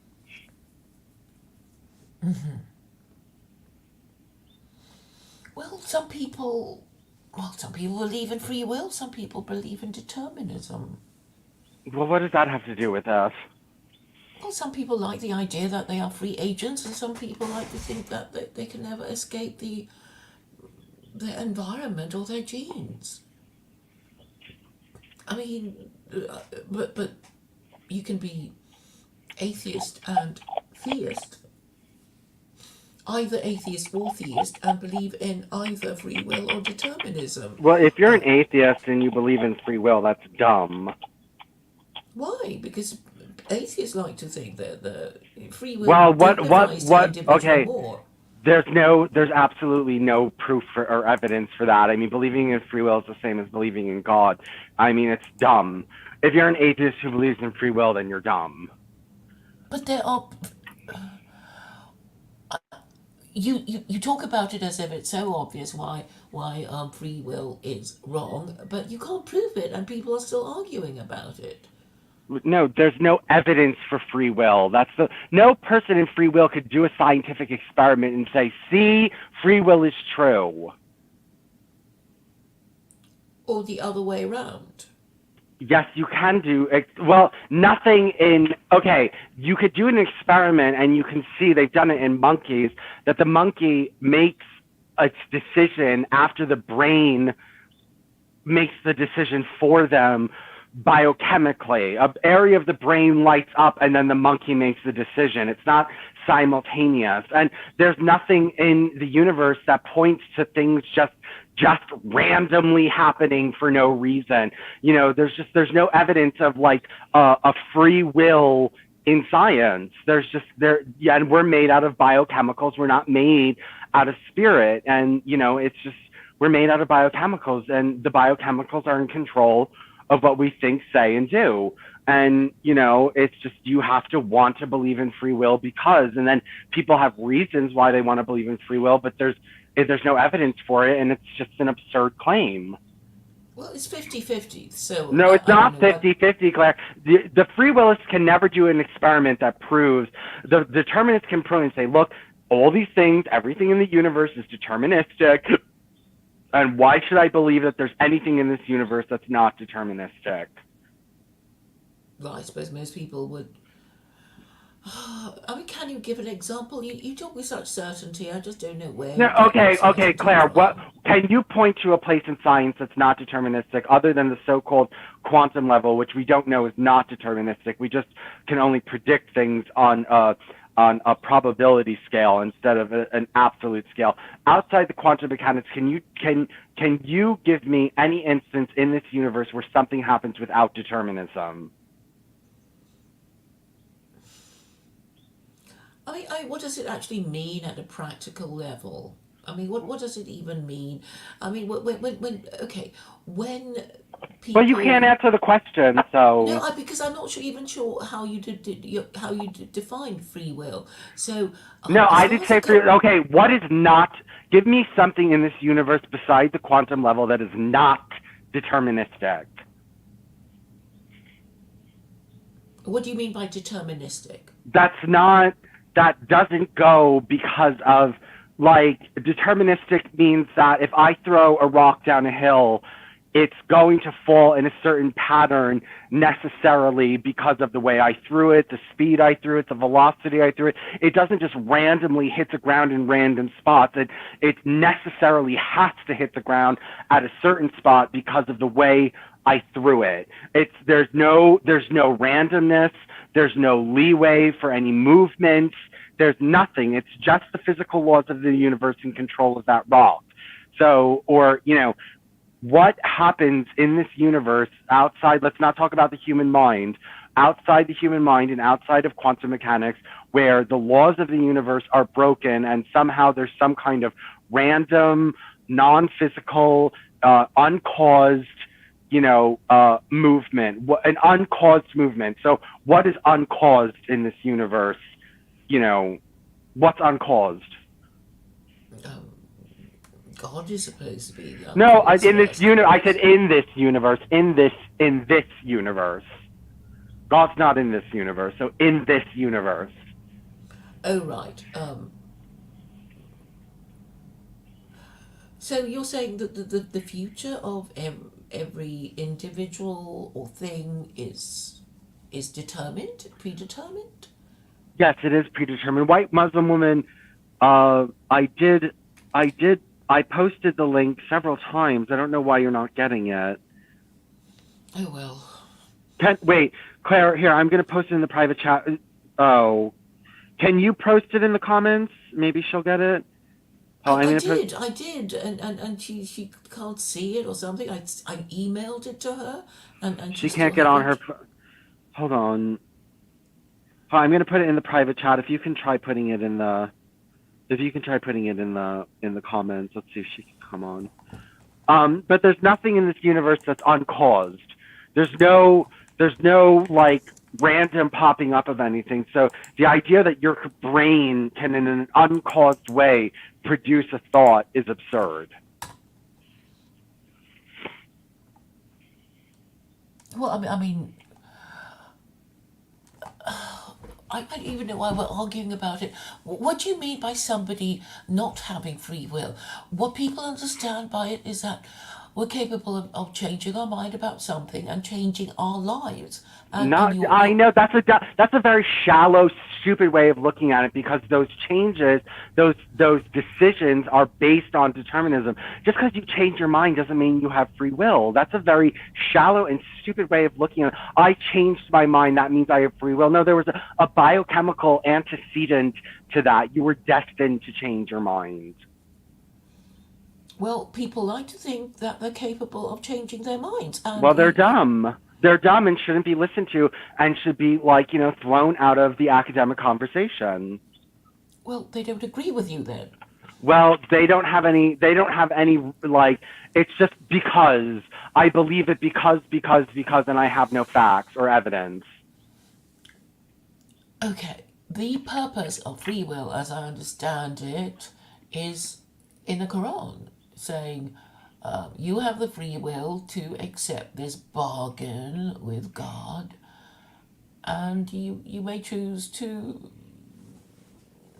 not accept the bargain. You are free to Okay, do one or well, the other. I'm not surprised that, dark people, Judeo-Asiatic people were promoting free will. I mean, the fatalism was a lot more common in ancient Greece and ancient Rome and amongst white people because it's more logical. It makes more sense. It's more I don't scientific. see how it's logical when everybody will immediately agree that they're capable of changing their minds. Well, that's true. Well, they're not really thinking it and they're not scientists and they don't understand even how the universe works if that's what they're saying. And so they're dumb. I mean, yeah, there's Hindus in India that eat shit too. That doesn't mean that, there's anything to that.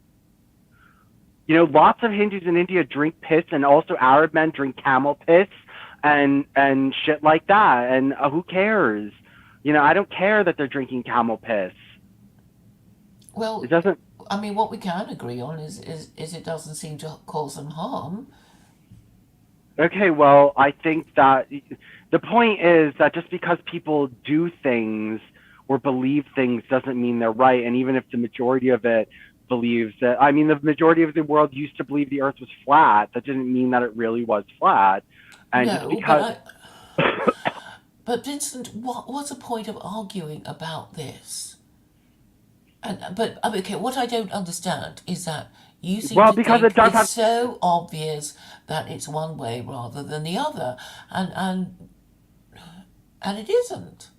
no, it's not obvious to you because you admit you cannot think of any uncaused phenomenon in the universe, yet you're saying that there is an uncaused phenomenon inside the brain that we cannot measure, but I'm just supposed to believe that, like without any evidence. No, no. Okay, what I suppose is determined would be maybe the fate of empires, that sort of thing. Is that deterministic? Or is that, I mean, obviously, if you think about it, it's like, well, all empires decline and fall for various reasons, or maybe for the same reasons.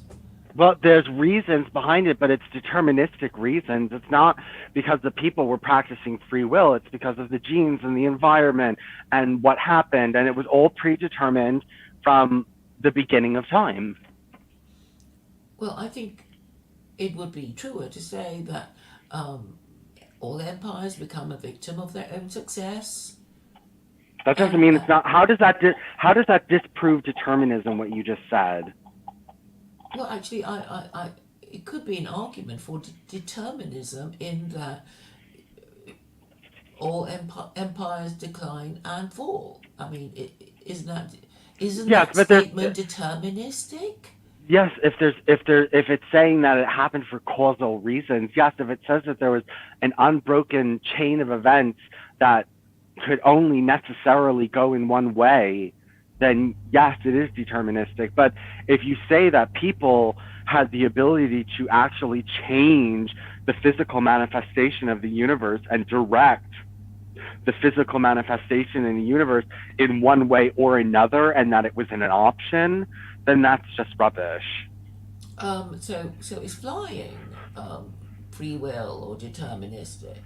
It's determinism. You were determined to lie. There were biochemical antecedents in your brain that made you lie. No, no, I meant fly in aeroplanes. Everything is deterministic. Of course it's deterministic. How is it deterministic? Because you got into the air on an engine that worked on physics, and it was all physics that you got up there. You didn't break the laws of physics. Okay, so you're saying eventually, when people are scientifically advanced, they will be flying, and I suppose you're saying people will just get better and better and more clever and more scientific, um, until and unless something else happens. Yes, like the decline of empires. I mean, people can make brilliant inventions and then forget all about them. It's that deterministic. I mean, Yes. obviously. Okay, so if we are faced with the fact that all empires decline and we have an empire, what are we to do?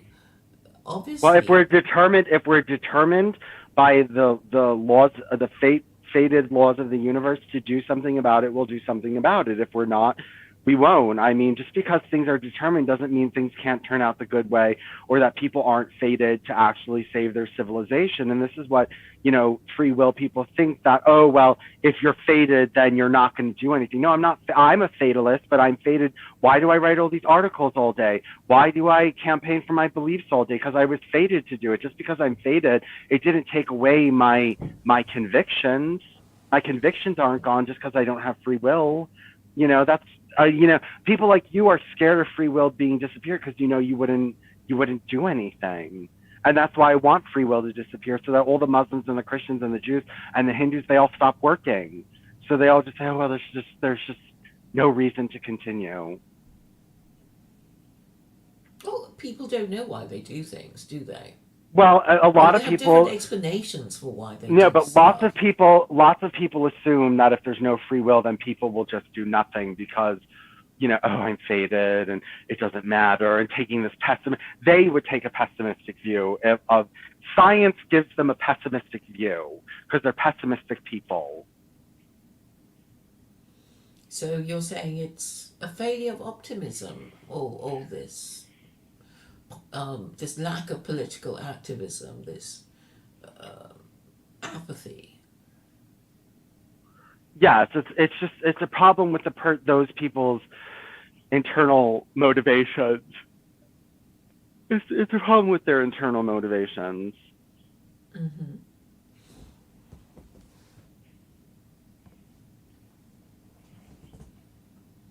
So Carol says that the link doesn't work and she can't get it to work. So Mm, there's nothing we can do about that. shame. But I can go by the Quran and tell you that this is what it says anyway, that God sends um, someone to warn people of their wicked ways. And they have the option of listening or not listening. And if they listen, their civilization will be saved, such as um, in the case of the Ninevites. And if they don't listen, they'll crash and burn. So that's basically the rule. And we don't have to argue about free will or determinism to accept that this is the rule. We have options. Well, I mean, it feels like we have options, but the choice you make is determined. You don't have the free will to make your choice. You're either fated to accept the Quran or not. I mean, and it depends on everything, your genes, your environment, everything that led up to society, influences, diet, I don't know, anything, Well, everything goes into it. Everything goes into it, like how smart you are and your IQ and these different kinds of things and your current situation and your love life and your sexuality and all these different kinds of things go into making up your decision. And it's then you can go back and you can trace these things and try to figure out why the decision was made, rather than just believing in free will. There was a reason why somebody chose Islam. well, I'm saying that if the West were to ever correct itself, it would have to choose Islam. But it's possible that, that people will just not do it and wait for everything to crash and burn, so that the transition would take longer. So that they're just, you know, putting off the inevitable.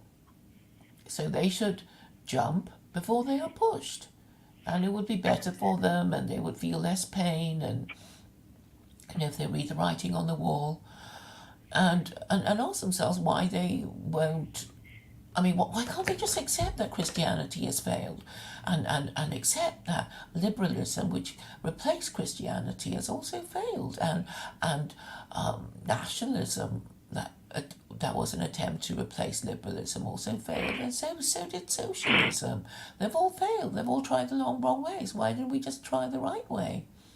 But because people don't want to live like they live in Islamic countries. That's why they look at I Islam. keep telling you, it doesn't have to be like these shithole Muslim countries. I've told you that you don't have to interpret the Quran in their shit way. Yeah, but you want this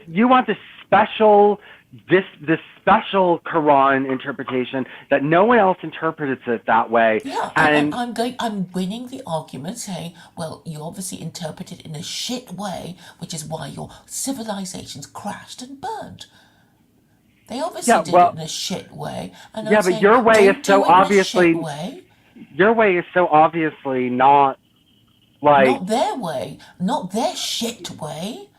yeah, but your way is less in accordance with what the text seems to be saying. No, I adopt a literal but permissive approach. I'm very clear about that. And what I'm faced with is people like you saying no, and we don't have to, and you can't make us, and you can't come around and round us up and shoot us if we don't do what you want, so we cannot do what you want, and wait for everything to get worse while we shitpost and talk nonsense. That's what the others are doing.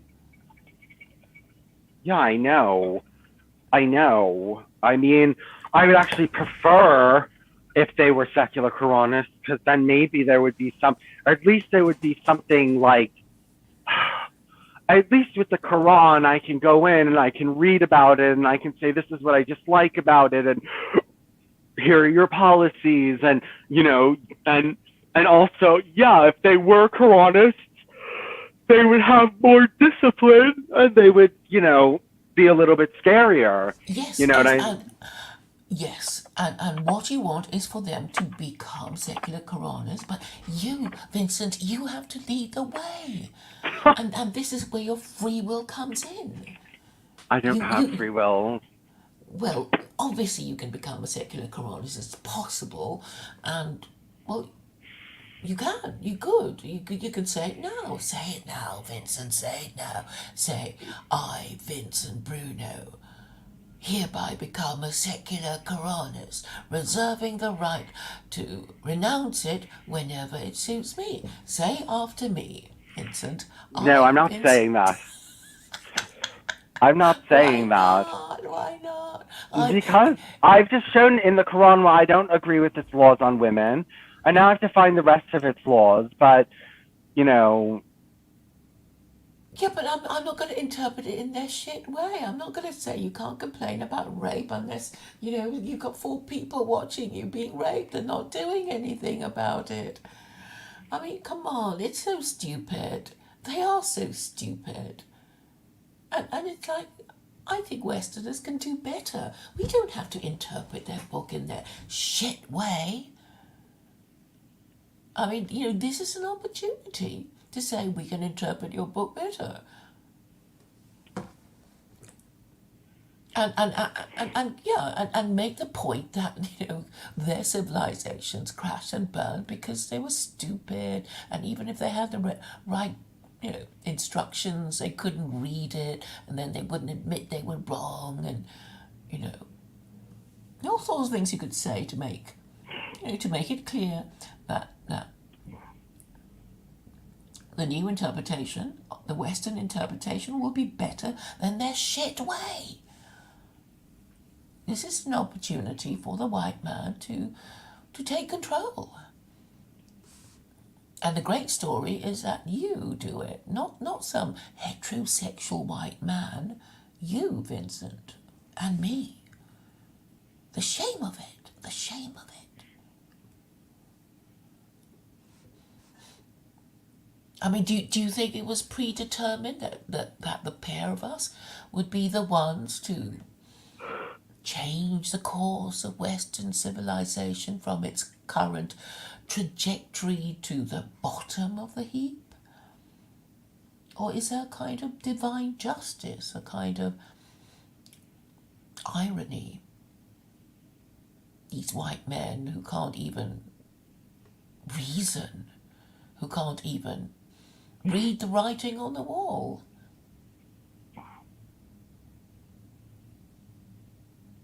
Whom white women hate. I mean, basically, white women are saying, we've given up on you. We're just going to go with importing all these men who will at least marry us for our passports, rather than put up with your shit. You won't even marry us.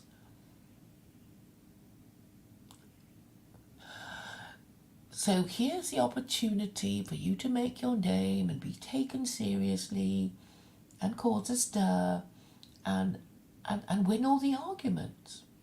You know you win the arguments.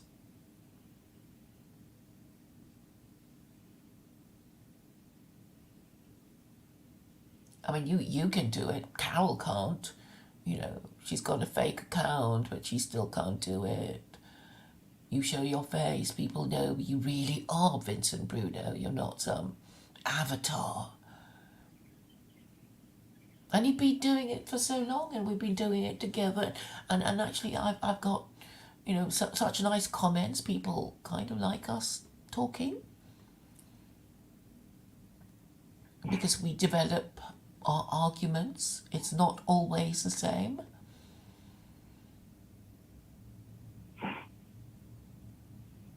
I promise you, if you agree to become a secretary, things will change. Immediately they will change. People will treat you differently. People will be curious and ask you questions, and then they'll ask you questions, you'll answer them, and there'll be more, ideological development. And things will change, I guarantee you that. Life is not going to stay the same if Vincent becomes a secular Quranist. I don't think that would help your cause very much. I don't know why, and and I think there's a reason why absolutely no Muslim on earth is willing to write out the laws of the Quran like in a list. I think they're scared to do it. I don't think they want to do that. Well, I managed to get Omar to say 500, about 500, and I can see that it is kind of difficult to agree about the exact number, and it's not just a matter of saying, interpreting everything as prohibitions and positive commandments.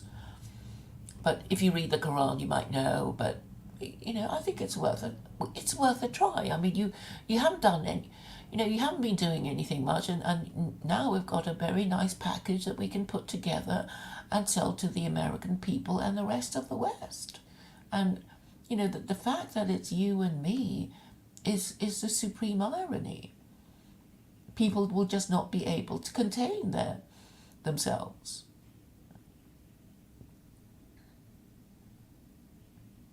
And people will be asking you questions in spite of themselves. And I bet all these Muslims say, Vincent, that blah, blah, blah. And by that time, I hope you will have read the Quran. And obviously, I'll help you, address their arguments. You'll be belle of the ball. You get the attention and the recognition that you desire in the field of knowledge that you're already, have a background in. theology. Wow, I just didn't know this. December 7th, so this was 5 days ago. Copenhagen, Denmark. A new law was passed in Denmark Parliament on Thursday that makes it illegal to desecrate any holy text in the country after a recent string of public desecrations of the Quran by a handful of anti-Islam activists sparked angry demonstrations in Muslim countries. So now we can't even burn Qurans in Denmark because of you fucking people. You see, what I'm aiming for is for the point to be made that the Hamas charter doesn't actually say they're going to kill, exterminate the Jews.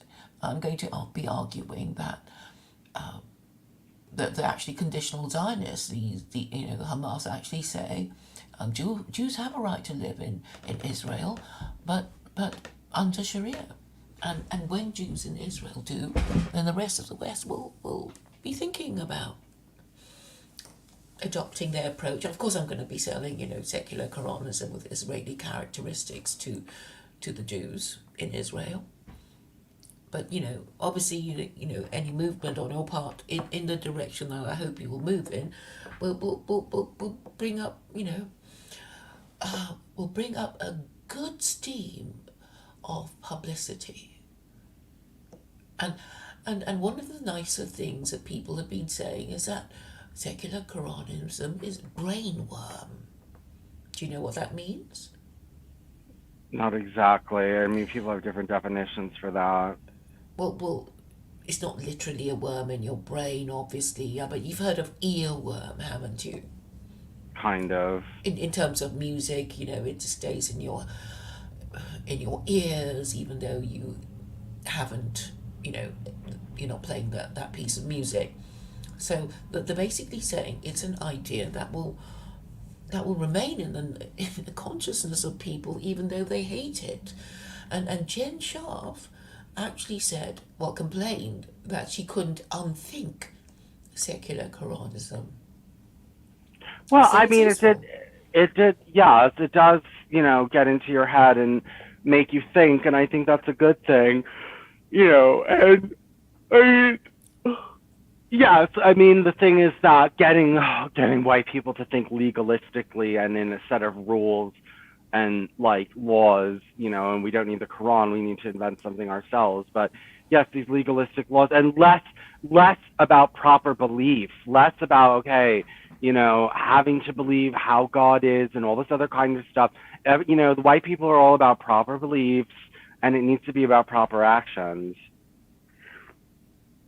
Yes, I mean, it links up all the, wisdom of the other world religions. I mean, what you just said reminded me of this thing in, I think it's Four Noble Truths in Buddhism, and it says, right thought, right speech, right action. Meaning, if you have the right idea and say the right thing to express your idea, you're more likely to do it properly. Such as, giving the correct instructions. And I think, we have kind of cornered the market in terms of theology. Nobody else talks about theology. And the great thing about theology is that we can, easily just talk to Jews and Christians and Muslims, and they have no answer. It's like, Christians, you've been guilty of idolatry. Jews, you haven't told them. And Muslims, you haven't told them either. That's why we're all cursed. That's why World War III will be on us, and, terrible famines and pestilence and COVID and God knows what, unless we mend our ways. And, obviously, if it's, nobody listens to me, but if it's you, then you being an American, you being gay, and you do know, you see, you've been doing it for over 10 years, and you know a lot of people. And these different groups who either love you or hate you will have access to other groups. So we're actually the ideal pair to do it. Because, the thing about theology is that you can talk to Jews, Christians, and Muslims all at the same time. But if if you talk about conspiracy theories, it's like, well, you get called a conspiratard, and then you compete with other conspiratards to get your conspiracy theory listened to, and you bore everyone to death. But with theology, you just hit the target, very, very quickly, and you know it. And maybe the story isn't that important, but what connects us? I mean, it actually makes me think of Jordan Peterson, and I thought it was just so pathetic the way he was talking about, Pinocchio and Geppetto and, all these sort of Disney movies, and I thought, why do you have to just make it so icky and childish? And then I realised that his undergraduate students just they didn't know the Bible, they didn't have any, stories that they probably didn't know most of the fairy stories that I would know, or read the children's books that people of my generation might know, and so they have no connection other than Disney movies, and that's why he had to do it like that. Yeah, that's pretty And of course, pathetic. the Western canon is greater than just Disney movies. And we've got to change that, obviously. I mean, but nobody reads the Iliad or the Odyssey, or Yeah, or I even don't reads necessarily. Latin in the original language. I don't really believe in going back to that. I believe in just like creating something, new. And actually, I would say that everything that the heterosexual order produced needs to be criticized and broken down and criticized, like critical theory, where you just criticize it, criticize it, criticize it, criticize it, and basically, you know, criticize it out of existence until the point that nobody wants it anymore, and create something new. I'm very futuristic. I don't want any of these traditional ways of doing things anymore. Yeah, but I mean, the disadvantage in trying to create something new is that, well, it's just, you won't get as much respect. It's like, oh, Well, Jews, Christianity was new wow, once. they've been around for Oh thousands of God. years. No, no, no, but I'm just saying there's no advantage in being new if you're a religion. Yeah, if you're, I know if well, that's why white people created in America created 5, 6 new Christian sects, because white people would rather try something new than just sit in the mud and do nothing and just, oh well, this is what we have and it's the only thing that's ever been tried and let's not try anything new. Well, it And hasn't helped Americans, has it, with your First well, Amendment? We're I'd just a rather country of cults. America be fucking Mormon than Muslim. Okay, but there are all these arguments against Mormonism. They've crashed and burned too. I Well, mean, the whole point of Mormonism is like, we're white people. We're going to go forth and multiply and have more than one wife and have lots of wives. And we're going to people America with lots of Mormons. And then, the Christians said, no, we're not going to let you do it. We're going well, to I kill know, but you. it's still one of the world's fastest growing religions, and it is gaining more respect. And I'm glad that America, it tried all these different cults: Mormon, Jehovah's Witness, Adventist, Adventist, Christian Science, Armstrong. I'm glad that they tried all that rather than just Yeah, adopting which Islam. means you're closer to sort of giving up and saying, all right, we've tried all our cults, they've crashed and burned. We'll have secular Quranism with American characteristics. No, I don't think that. I hope that's not what happens. I hope that the No, white no, race you will be invents something helping me. new. You'll be helping me. Why do you reject that? Is it because it's not your idea? It's sort of your idea. I mean, you gave me the. Well, I do get a few good ideas from you. About the 7-star grading system for the no Um, hide laws. well, let's just hope that this doesn't happen. No, no, let's do it early, because the earlier you call it, I mean, I think now is a good time. It's like there's this. Have you watched any of the Karate Millennial? It's so annoying. No, I haven't watched any of Well, that. I mean, you're not missing anything, but I mean, it was just. Have you heard of Sinead O'Connor? Yes, of course. Well, anyway, John Waters was on last night. He fathered a daughter with her. And guess what? Didn't happen. No questions allowed about Sinead O'Connor. I mean, what is the point? It was just, Millennial Woes and John Waters moaning, nobody listens to us, ooh, immigration, ooh, I use too many words. I mean, it really was pathetic. I mean, they are a bunch of fuddy-duddies.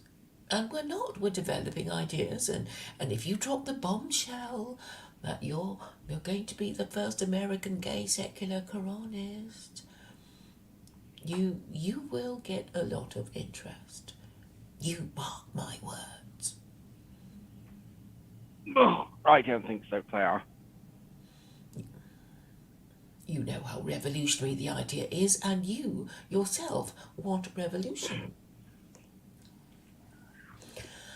And you're free to improve upon secular Quranism with American characteristics. After all, you're American and I'm not.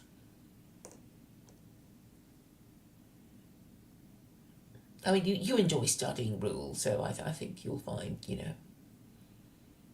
all that fun. Do you know any lawyers? Not any that would be willing to talk to me about this. No, I don't really know any lawyers. I talked to this one fucking lawyer, helped me with the Noahide laws and explaining how to repeal them. And then I had follow-up questions for him, and then he wouldn't talk to me anymore. Well, I think it would.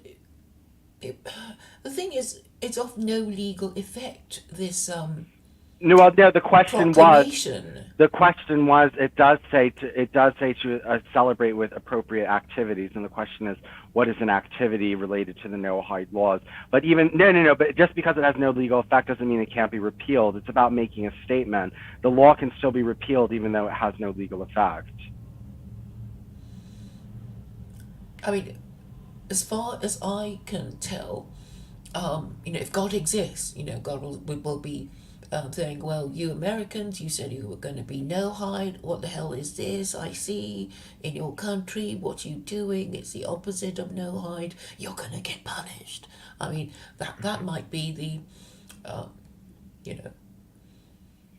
because it's sort of like okay, I see it as sort of making a promise you didn't intend to keep. And with the effect of, but you said you were going to do these things, and you're not. You're doing the opposite. What's wrong with you? Kind of thing.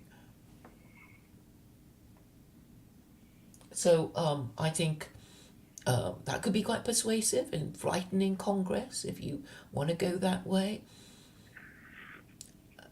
Look, this was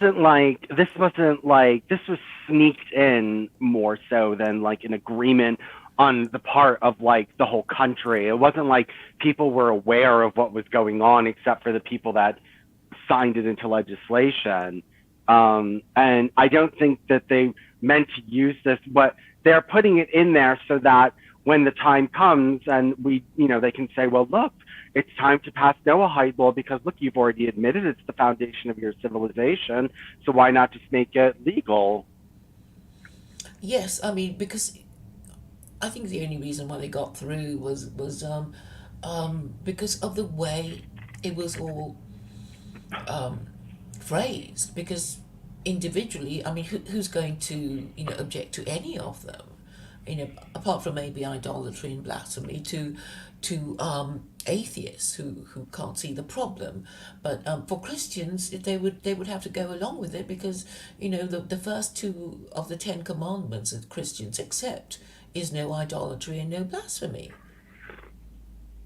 Yeah, but yes, but okay, So and they're too Vincent, dumb. the And conditions are there. Why can't you just see it and do it? You're an American, and you and you have your knowledge of the Noahide laws would actually make it very interesting. And you can ask about, okay, I'm saying proclamations are without legal effect, right? But they mean something in that Yes, it's and it would only mean anything if God exists, because God, well, knows and sees all. But of course, any American citizen will say, well, it's not in U.S. legislation. So you can't get us for sodomy, you can't get us for adultery, bestiality, incest, etc. That would come under the heading of sexual immorality. But it would start a national conversation. But look. okay, I've already tried. I can't do it I on my already write. own. I write about secular Quranism, so I do promote it. I mean, not promote it in that I want people to become it, but I spread it, and nobody's really, you know, An American has to do it. I can't do it, in the UK. But it has to be an American. It has to be you, Vincent.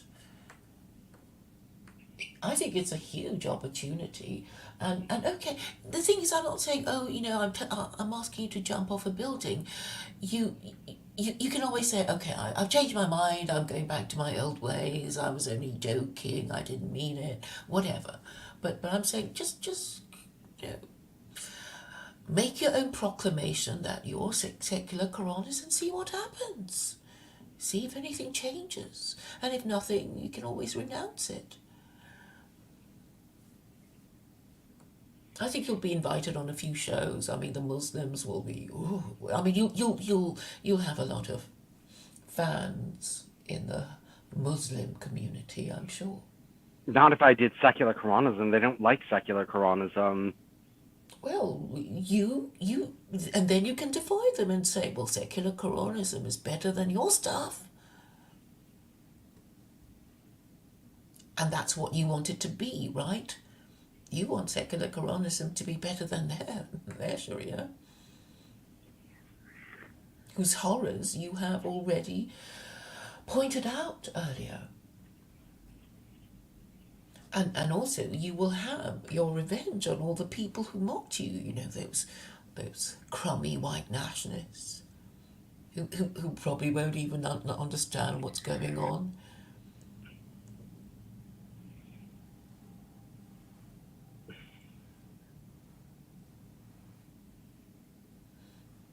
Khalid will talk to you.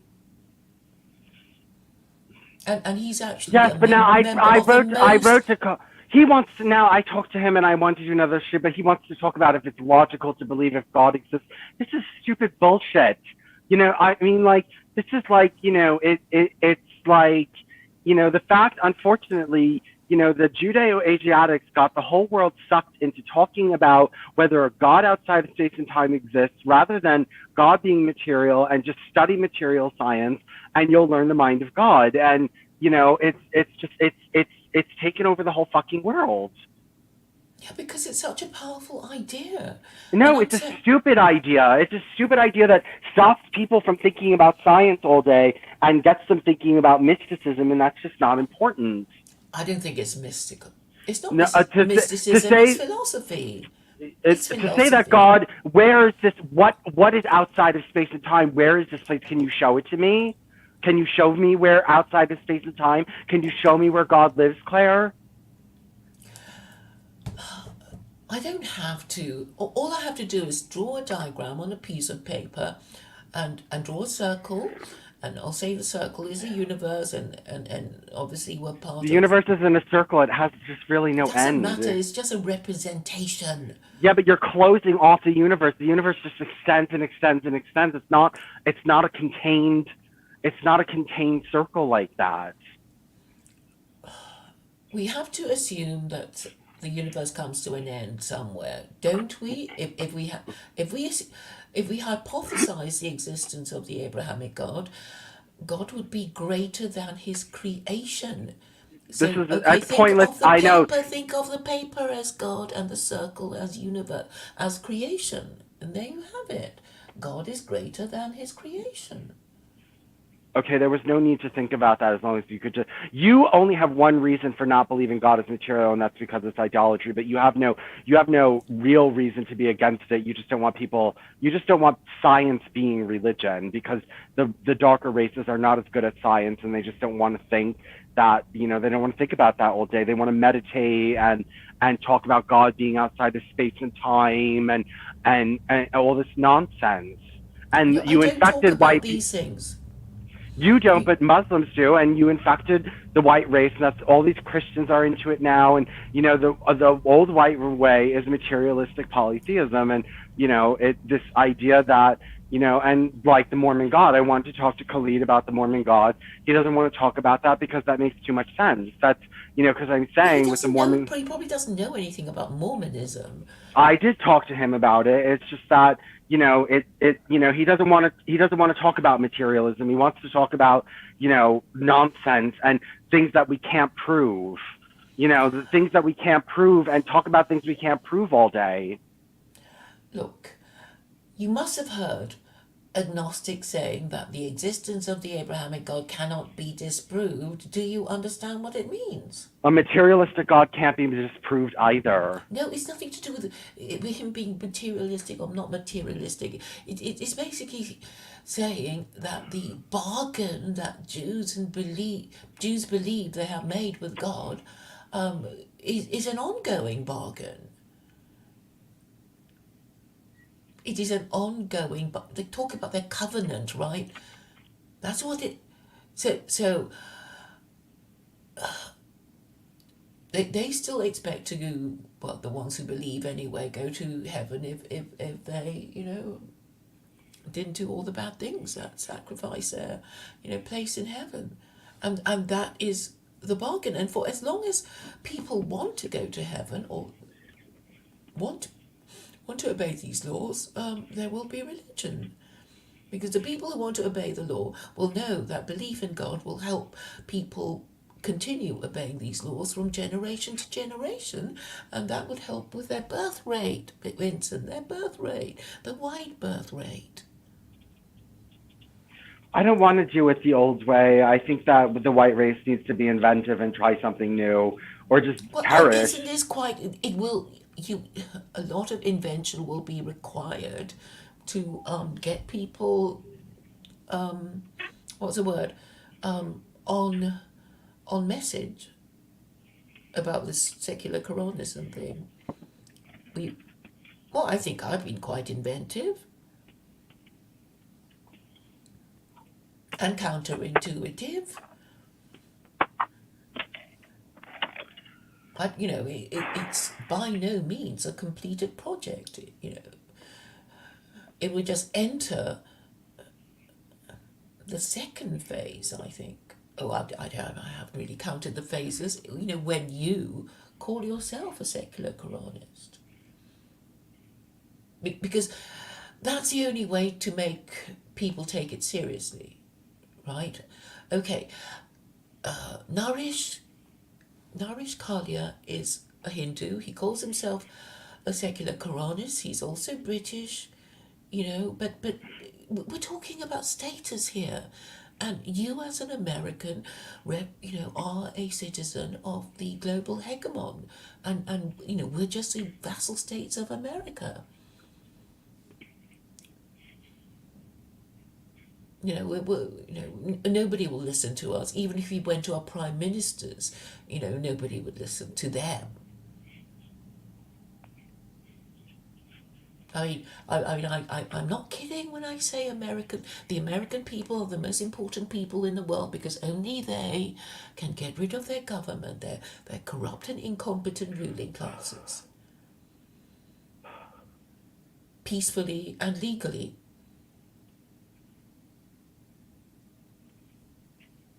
And it's a very simple message that most people will have heard, the story of Jonah and the Ninevites and repentance and redemption and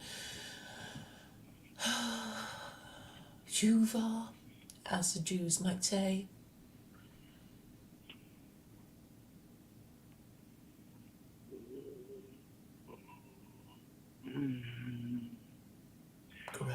I would rather just much more believe in a material God and just study material science and discuss these types of this type of nonsense and just have ethics that are based on, you know, people's innate human desires, like not to be murdered, not to be stolen from, those types of things, you know, not to have your wife stolen away, or, you know, these different kinds of things, and maybe, you know, just civility codes that come naturally to human beings without, I mean, you can have a material God that still commands these things, you know, and you can say there's cause and effect. You can say if you murder someone, you know, other people are going to want to murder you back. So if you steal something, people are going to want revenge. It's a natural law of the universe, and that's just the, you know, the way the universe was created. And so there's rules, there's laws, and I don't need a God outside of space and time in order to have that. And it's just a superfluous, you know, it's making that decision so that people could sit around and talk about nonsense all day instead of science. What science do you want to talk about? Well, you know, unfortunately, I was raised not learning physics and chemistry and mathematics, but instead nonsense, just utter rubbish about fucking speaking dragons and shit. And, you know, it's just pointless. It was a pointless exercise, and the whole society grew up like that. And, you know, we would be a lot more scientifically advanced if we just believed in a material God and we said, you know, God is in science and study science. Okay, but I mean, you can still study science, but it seems I know, but that it takes people, it gives people a reason not to study science, because then you're like, science isn't all there is, and there's something greater than science, and let's focus on that. If when we want to be truly godly people, we, you know, will revere the non-scientific over the scientific, and, you know, and we'll say science is not good enough, and we need to study something greater than that, and, you know, it gets you off track. well, we can only do the things that we like to do because, you know, when we do what we like to do, we do it such a lot that we get good at it. But I mean, you seem to be interested in theology. I mean, you know, if you were studying science because you loved it so much, well, then I guess we wouldn't have met, would we? No, but I mean, I shouldn't have had to leave science in order to fight all this nonsense. This shouldn't have been here in the first place. Okay, like, you know, I had to fight Islam and Judaism and Hinduism and, you know, all of these isms that are destroying the earth because, you know, you were allowed to exist. Who was allowed to exist? I just said Islam and Christianity and Hinduism and Judaism. Well, things exist because nobody, you know, Well, they stopped them shouldn't from have been allowed existing. to, and people should have stopped them from existing. Just like, you know, I've learned from the Noahide laws: don't But allow they your like enemies. the idea of a benevolent, supreme, and eternal God. Well, they're idiots, and you know Are they Jews are. idiots? Jews have been genocided all throughout their histories. They can't maintain a country without being in constant warfare, and half of their people being against them. They're at each other's throats all the time, or in a Same grave, as and Gentiles. Same as Gentiles. not as I bad don't. as Jews are. I mean, Gentiles haven't been like thrown out of every country and genocided 500 times. You know, like no group has experienced what the Jews have experienced, and ancient Israel couldn't maintain itself. There was no way. It was too strict, and nobody wanted to Because it live was like meant that. to happen. They were meant to get kicked out because they had a crap king.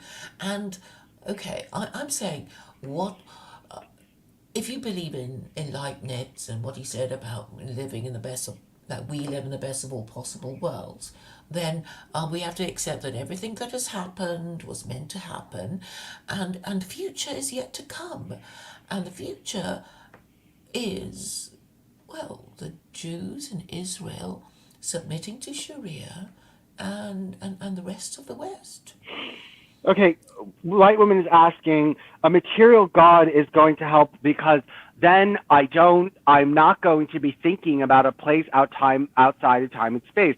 I'm going to say God is material, So therefore, to study science is to study God, and I don't need to study any theology. I just need to study science.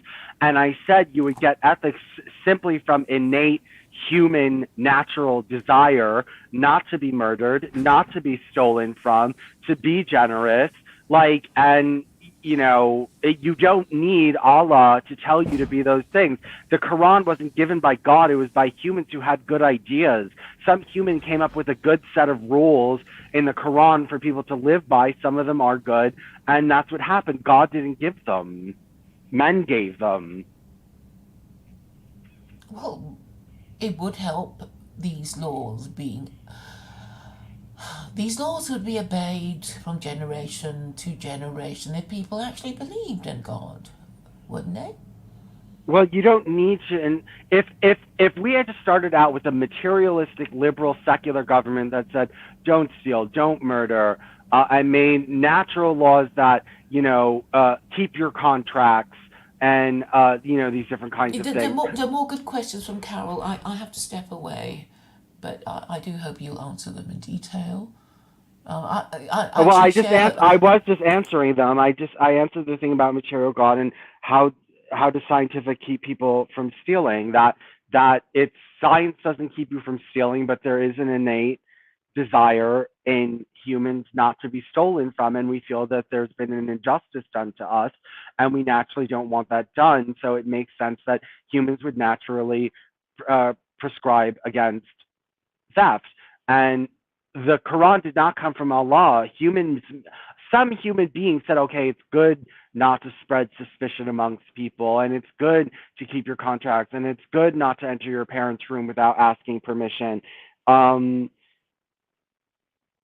it was secular ethics made by humans, humanism. So is the Quran to a lot of extent. A lot of it is just common sense. A lot of it is common sense. You know what I mean? And people who did not believe in the Abrahamic God had codes of conduct and were able to maintain their civilizations. And they needed, they needed to change. It wasn't perfect.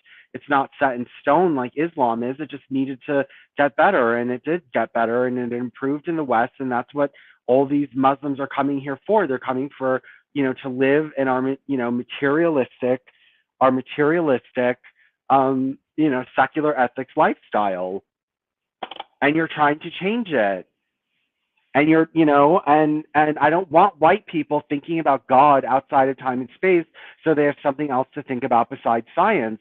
Okay, why can't God be material and give us these ethics? Why couldn't Allah be a material God and then say, okay, you have to do this, this, this, this, this, and this? God can be material and still give you a set of laws. People do get ethics from natural urges. White Muslim women, we don't want to be stolen from. I don't believe that you need a revelation from God, and you still can't answer why this God can't be materialistic. There's nothing stopping a materialistic God who from giving out laws and ethics. And yes, there is innate. People had rules against theft, before there was the Abrahamic God, before Islam, before Judaism, in Hinduism, there was laws against things like theft and murder and rape and breaking of contracts and things like that. They didn't need the Abrahamic God. They made it up themselves. I don't believe the gods gave Hindus those ethics. I think Hindus gave it to themselves. And you just get away with this by saying only God could have given us. No, which God? How did people have these ethics before Allah was around and before the Muslims were around? And then you have to get into your bizarre mythos. Oh, well, they had these ethics because actually Islam's been around since Adam and Eve, and they were all Muslims once. And, yeah, I'm finding it very hard to believe that everyone in the world was a Muslim, and then it all just disappeared. And like not a trace of Islam was left until Prophet Muhammad returned.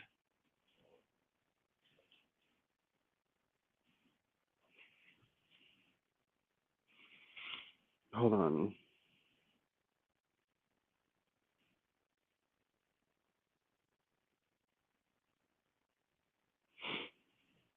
You always have some kind of bizarre excuse. and it's pointless.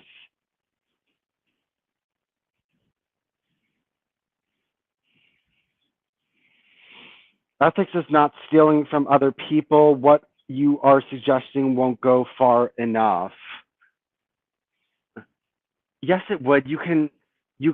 Well, first, I've already proven you don't need Allah to have these ethics. Other religions have these ethics too. And so you don't need Allah. You can have any God. That God can be material. Mormons believe in a material God and they have ethics against stealing. The Greeks were materialistic polytheists and they had laws against stealing and murder. Um, you know, so it did go far enough. I mean, Rome were materialist polytheists for the most part. They had laws against murder and theft. You don't need God, you don't need your God, you don't need an immaterial God. This is all just this is all just a way to keep people involved in nonsense thinking all day. And it was created by people who are not able to think scientifically and are jealous of other people who can.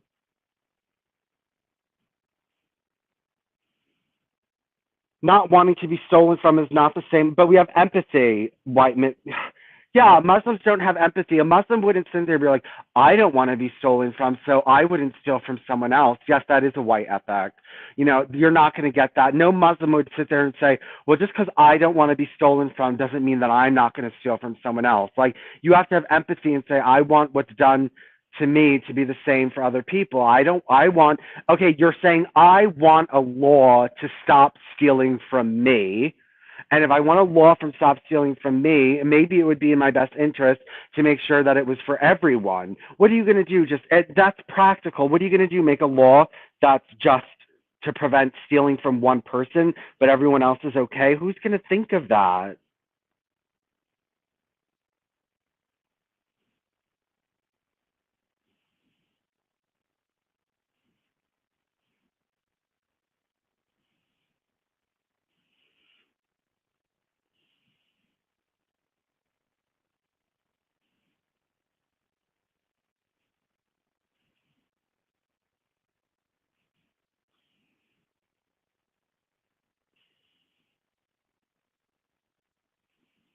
People saw value in community against the elements because they weren't people of science. They weren't able to master the elements.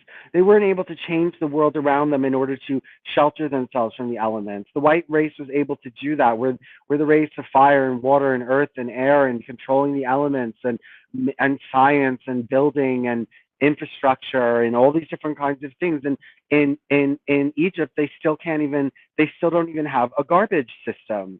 In Egypt, they have areas of the city where they dump all the garbage and the inhabitants sift through it. They're called the garbage trash people. I forget what the name of the city is in Egypt, in Cairo, but they just take all the trash into one area of the city and dump it all in the city, and the inhabitants go through it like animals, pick out the glass for recycling, pick out the metal for recycling, and they're not as good at materialistic living, and so of course you're going to want to be against the elements.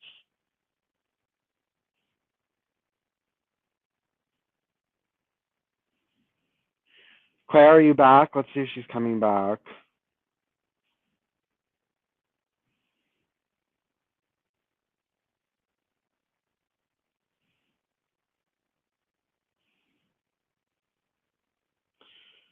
um right, women, you're hold on, I think I have to go if Claire doesn't. Okay, Claire, there's 10 people watching. You don't have to be a Muslim to have empathy. Yeah, I know. Other non-Muslims have empathy too. Okay, I have to go, guys. I'll talk to you soon. Bye.